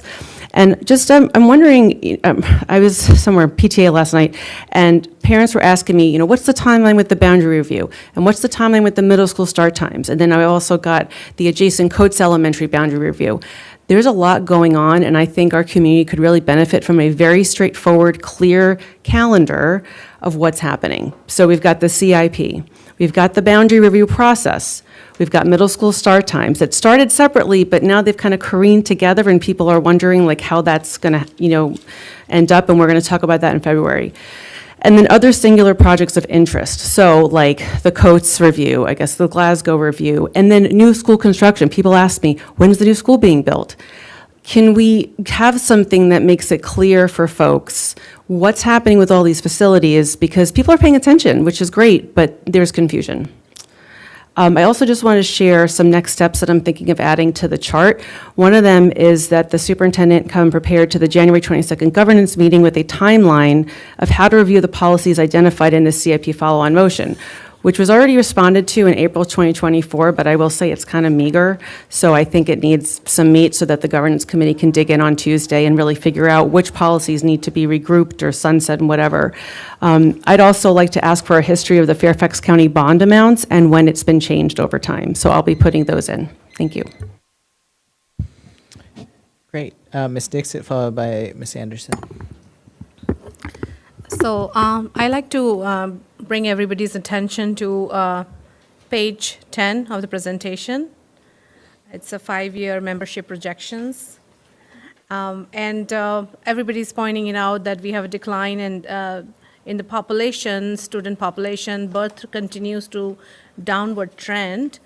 Hence, we are building new schools. So I just, even a slide previous to that, which is on page 9, it says proposed FCPS CIP fiscal year 26 to 30 And it talks about the primary factor that contribute to change in membership includes and birth to migration transfer. But still, we are going back to this 17-year-old of queue of construction renovation, and that just not syncing well with me. Because as we are seeing, we are seeing the decline, obviously, we're seeing some population areas they have high capacity growth, and some are declining. And that happens over last 5 to 7 years. I think we saw a lot of migrant population in some areas. We have huge migrant population in Sully District too, which we see in some of our schools.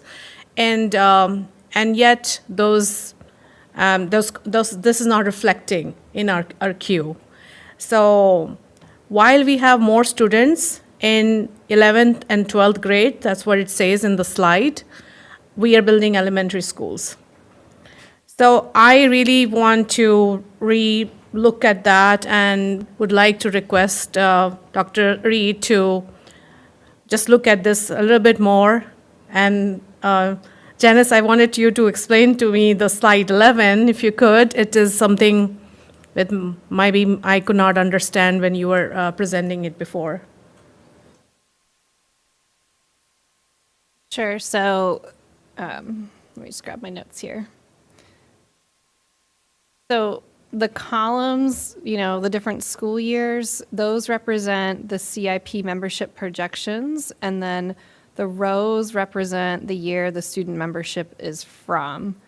So we continuously update our CIP. So each CIP includes 5 projected years. So that's why you'll see 1 to 5 projection accuracy in each column. So really, I guess kind of looking at that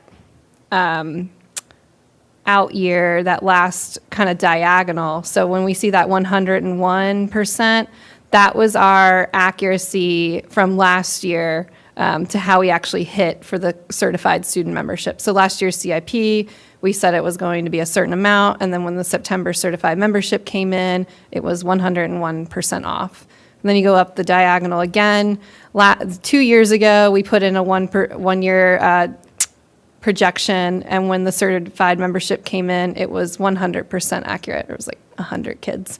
3 years ago, when we did the projections, the next year certified membership came in, and it was 99%. Then you kind of hit that COVID year. That's where you see that NA from there on. Okay. Understood now, much better. So my other question was about the inflow of population, which we're seeing either people are moving into Fairfax County or migrating, there's refugees and et cetera. Is it more than the lowering birth rate for kindergarten? Does it balance off somewhere? I do think that the births are on a continuous trend on the decline, and that's one of the primary factors. And then to your point, we do need to still look at net migration. So it's people not just coming into the county, but leaving the county as well. And I think that is not outpacing the birth rate on the decline. We've done some recent, more anecdotal study. I guess we call it street data a little bit.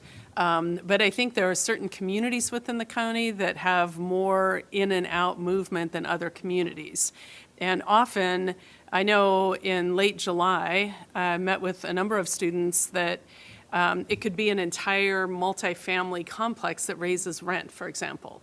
And when that rent hits a certain threshold, there are a large number of families, particularly with school-aged children, who are no longer able to afford to stay there. So you see an out-migration, or you see a migration to another multifamily living unit in another school zone that has lower rent rates, right? And so you see often families moving, and so we may not anticipate an increase, and it's honestly up to 100, 150 students sometimes that make these moves, that a school we wouldn't plan for that is suddenly much larger, and then another school that's suddenly much smaller. And when you get back to the root cause, it came down to the rent rates, right? So I think there are a variety of topics and different zoning in different parts of the county, density-wise, in terms of homes and what can be built and what can't.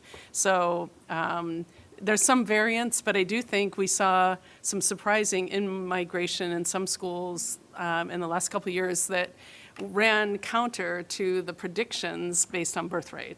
I would tend to agree. Again, this is an overall county, but we're seeing that's not 100% spread out to be true. We're seeing still areas where there is growth. And I do want to add to Dr. Reed's point, there's other factors that go into population growth or decline that would affect our projections. That's why 5-year projections are very challenging.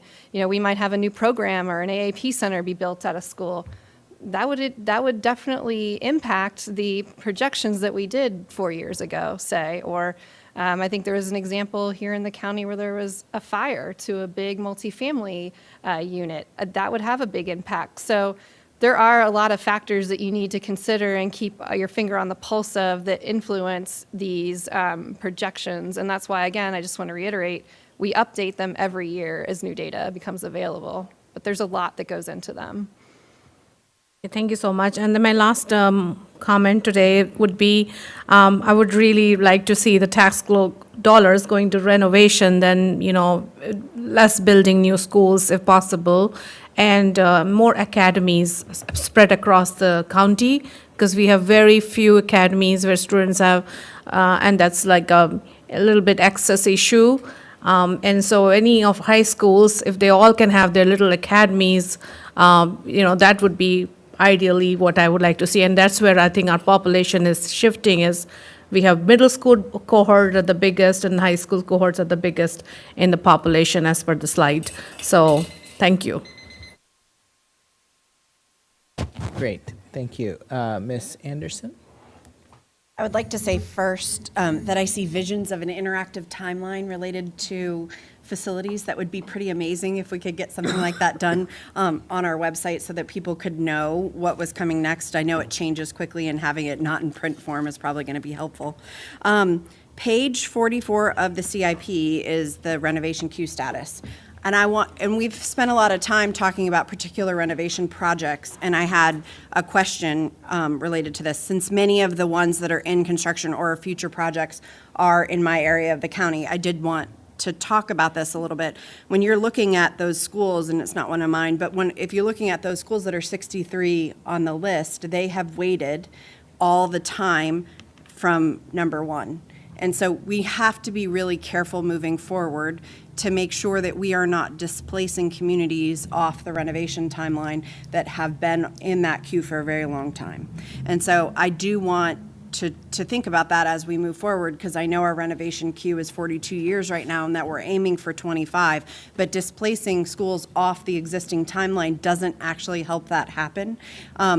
My concern overall is, well, I have a couple of questions. The first one is it possible that some of these schools that we consider maybe not as necessary right at this moment due to the new construction, is there any reason that those new construction spaces couldn't become swing spaces for renovations in that area, and then they would be available to be used by the community after?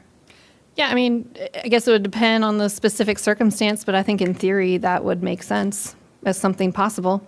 Particularly as we're also looking at potentially figuring out how to move middle school into out of sixth graders out of elementary school into middle school, it would also make sense that you could do something like that where you created one that was a swing space that would then be able to be utilized as a full school after. So that's one thing that I was considering.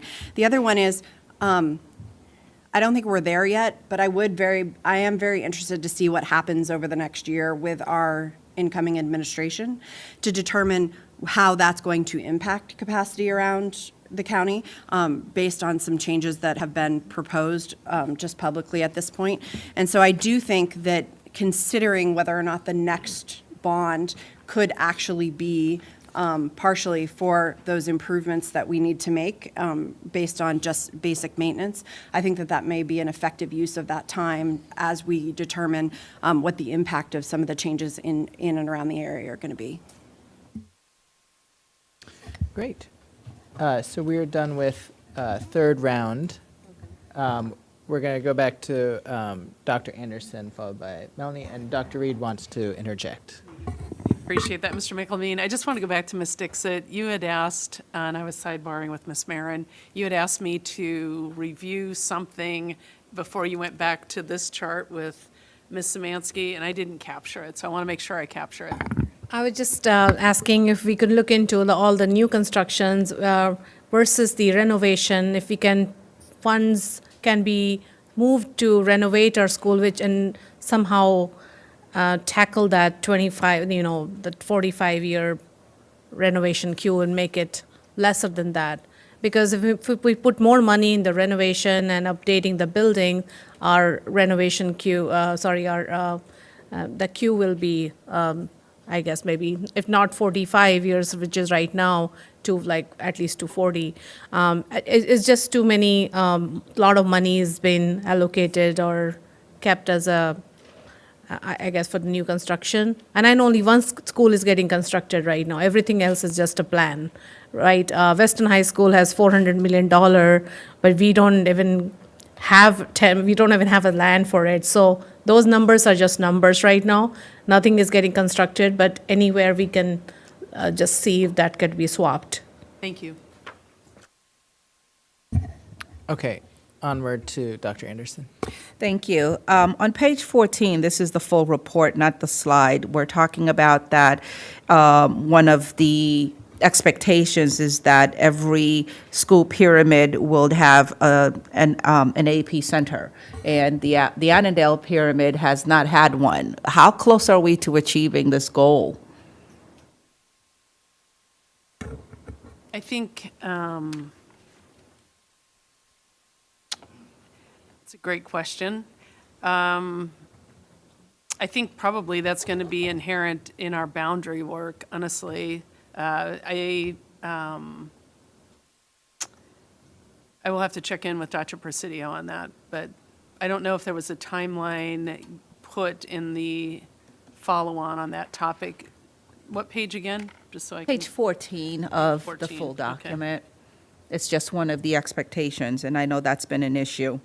Okay, I suspect because there's not a date certain attached to it, it's sort of morphed perhaps, but I will check with Dr. Presidio. Yeah, I would appreciate if there could be, because this is one of the things my community has been asking since my first term in 2020. Also, another question that comes up quite a bit is wondering regarding the collaboration between the county and the schools when projects are approved that could potentially bring a lot of students. And the one that comes to mind that continually comes up in the Mason District is the project on Columbia Pike near the Acura dealership. People are wondering, where are these kids going to go to school? Because we know the closest school, Park Lawn, we've already discussed, is over capacity with 29 outside classrooms, combination of modulars and trailers. And Glasgow is already where it is. So what is that conversation, if there's any? There is, and maybe it's more of a part of those next steps and having us as staff have conversations with the school board on how that works. So when we go through, when a development goes through, there's a plan amendment or a zoning application, FCPS works closely with the county's Department of Planning, and we provide what we think those impacts are going to be. We review any development that has a residential component because it could potentially impact membership. So maybe I would recommend just more information on how that works. But is it that we just understand what the impact will be to us, or do we actually have input? We make recommendations. Okay. So we review the developments, we talk about what we think the membership impact is going to be, and we make recommendations. And then the county does the proffer negotiation and whatnot, but they use our recommendation to guide those discussions. Okay, thank you. One of the things that I think I'm struggling with a little bit, because we've been at this space where we have paused certain activities because of the pending boundary work, I don't see that coming in here either, because we still have boundary work that could be impacting where we need to house sixth grade students, where we need to place schools, yet we're moving ahead full steam with what currently exists. And I'm struggling with that because I've had the Glasgow boundary adjustment that was in the CIP be paused, be killed. But yet I'm hearing that if it's in the CIP, we have to do it. Which is it?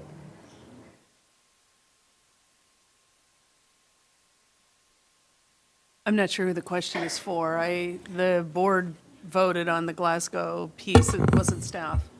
Well, maybe it's something I'd like for my colleagues to share, because I'm struggling to see the consistency of process here.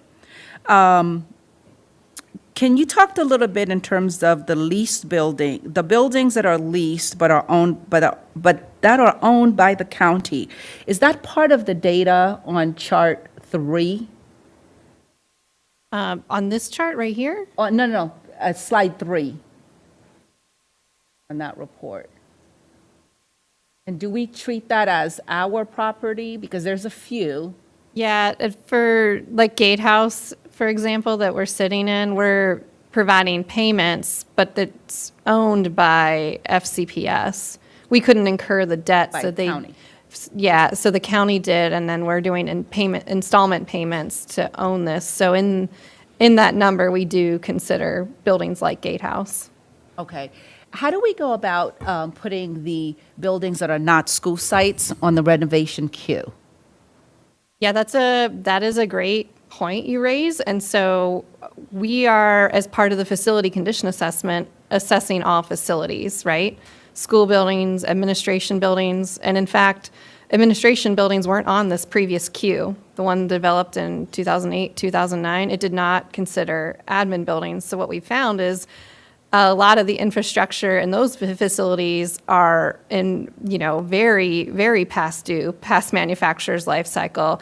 When you look at some of the biggest energy consumers per square foot, the admin centers are right up there. So we are going to provide all that information on the facility condition, and something as we develop together the Q framework, we can consider if we want to add the admin centers as part of that next cycle. Because many of them have pretty good acreage, and we already know that they could house a school building, because many of them were previously school buildings, but being now centers for adult work. And it just makes me wonder, with the availability of office spaces, but not the availability of land, could we then make a swap where we use those spaces to return back to schools and move those workers into office environments where we can perhaps more easily procure an office building for that kind of work? Potentially, yes. Oh, there's 4 seconds left. Okay, thank you. Melanie?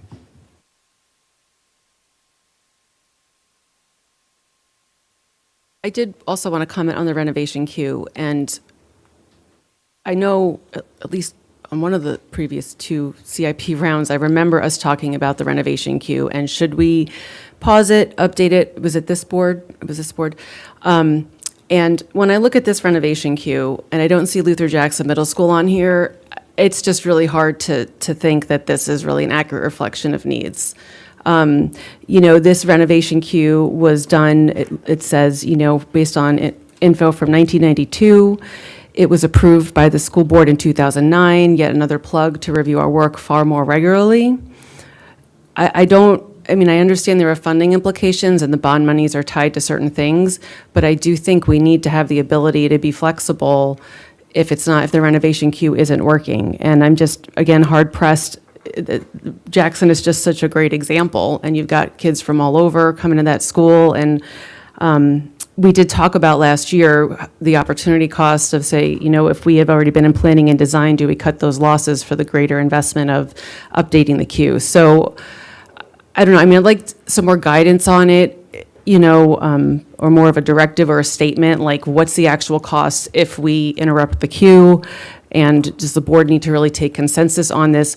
Is this also maybe the kind of last time we do the CIP this way, which is kind of the feeling that it was with the boundaries last year, right? Some of us said we're not going to do one-off boundaries because we're going to do the boundary policy and the boundary review. So maybe the CIP is turning that corner too. We've got to kind of deal with it the way it is, but we're looking to make it far more impactful in a lot of ways. So I offer that for consideration. I have maybe just a comment to add, something I've been thinking about as we develop the new renovation queue, because I agree, and I just hearing the comments, it does seem like a balance, right? Putting something in, making a commitment, but then not having the flexibility as new factors arise over the years, right? One of the things we've been thinking about is, while we might want to do a condition assessment to get a snapshot in time of all the facilities, so we're starting off on equal footing, what is the end result of the renovation queue? I personally don't think it's a list of 200 schools, because it will take decades and decades and decades to implement it. And so if we are that inflexible on that list, we might be decades in and we're committed to a certain ordering, but there might have been another global pandemic, or there might have just been other regular course of factors that would influence that list. So again, it's all about striking that balance, right? So what I think I would recommend as facilities is we take the data, we review everything, we get that snapshot in time, and then the new renovation queue, it's a little bit shorter. It's a little bit shorter than 63 schools. So that way we can offer the community some sort of stability and planning, so they know they're number 5 and they know in a few years they're going to get their renovation, and we can keep that commitment. But then we're not also so locked in that we can't pivot and make other best decisions based upon new information. So I just want to offer that up to the board as something that we've been internally discussing and we think could be a good potential solution moving forward as we do this new work.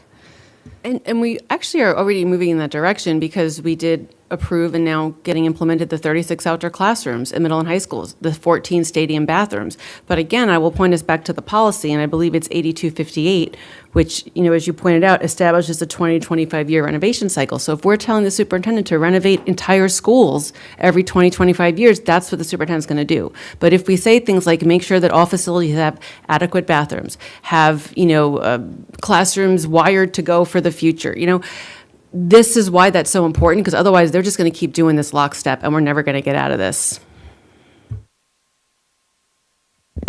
Okay, Mr. Dunn? Yes, I just wanted to ask Dr. Reed, there are a lot of cues that are being developed, and that's a positive, right? Playgrounds, athletic fields, and many others.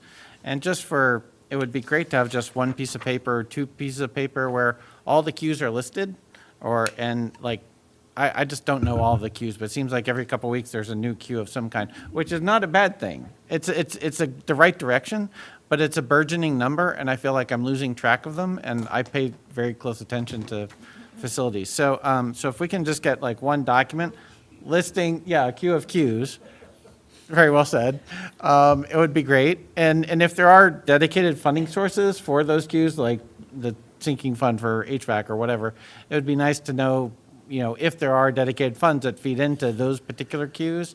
And if not, if there's a recommendation to develop a dedicated funding source or some percentage of the bond funds every year for particular cues. We can establish a queue of cues. As well as backlogs. I know there's an infrastructure, there's a maintenance. If there are other backlogs as well, that would also be good to include there. Again, just for simplicity, so we don't have to look at a 300-page document every time we're trying to figure it out on our own. Yes, sir. I also think that the caution from Ms. Anderson was wise, because there are some schools, and it's good to show every school so everyone can see where they are. But it feels, I think I've heard from some school communities that at times, as new people come and go and so forth, the queues shift, right? And so people lose their spot in the queue, and then they don't feel good about that, right? Because something moves ahead of their project, and in some cases feel like they've waited a long time. So while it's positive to have queues that are based on objective criteria that we all can see and track, they also make a type of commitment, I think, with our community once we queue them. So I meant more just like a simple list. Like there are 10 cues, these are the cues, and these are the funding sources. But also having the backup saying these are the schools on the cues, that would also be useful. yes, sir. Dixit?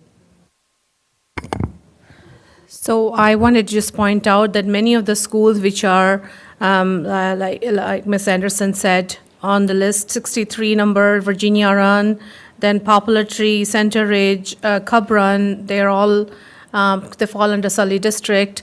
And I've visited most of these schools, and they definitely need to be renovated. So I'm just saying, not that we have to change everything. We just need to look at it and not topple this upside down or something like that and just create like entirely new list. But yes, we can maybe just look at the boundary and the other studies and research we are doing. But definitely these schools do need renovation. I just wanted to make that point because visited them and felt the need that they have never been touched since they were constructed.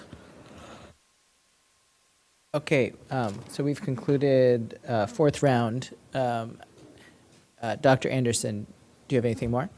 Okay. Actually, if you could just talk a little bit about, because I thought I saw the FPAC representative in the room at some point, and I know the language in this document talks about how they have some input, they're listed here.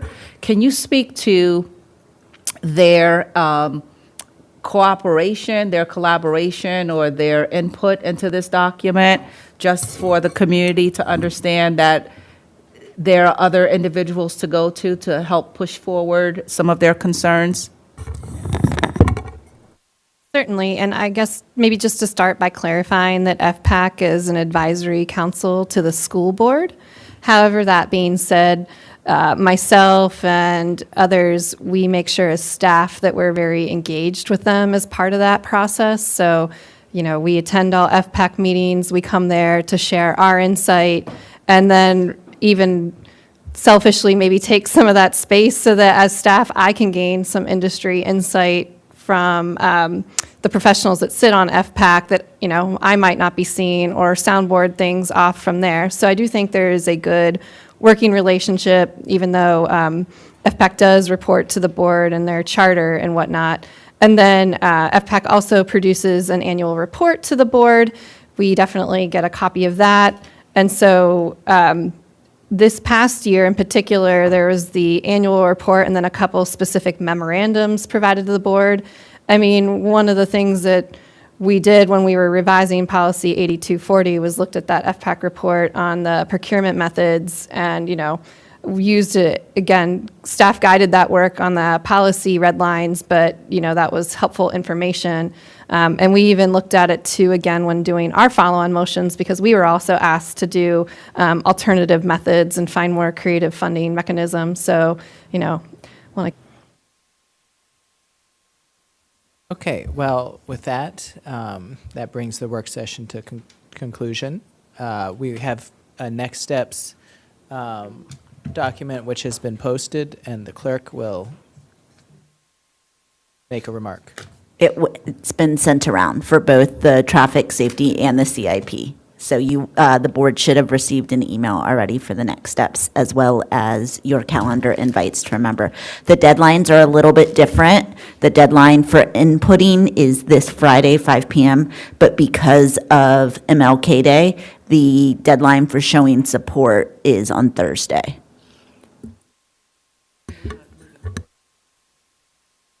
Correct, yeah. Staff does not move forward until they see that. So one more time, the next steps are due, one more time, when was that, sorry? To input support is Friday at 5 p.m. And for board members to show their support for what board members have inputted is Thursday. Generally, it would be Wednesday, but due to the holiday, it pushes it an extra day. This is all next week? Okay. This Friday for showing, so this Friday for inputting whatever next steps there are, and next Thursday for showing your support. But we've also sent calendar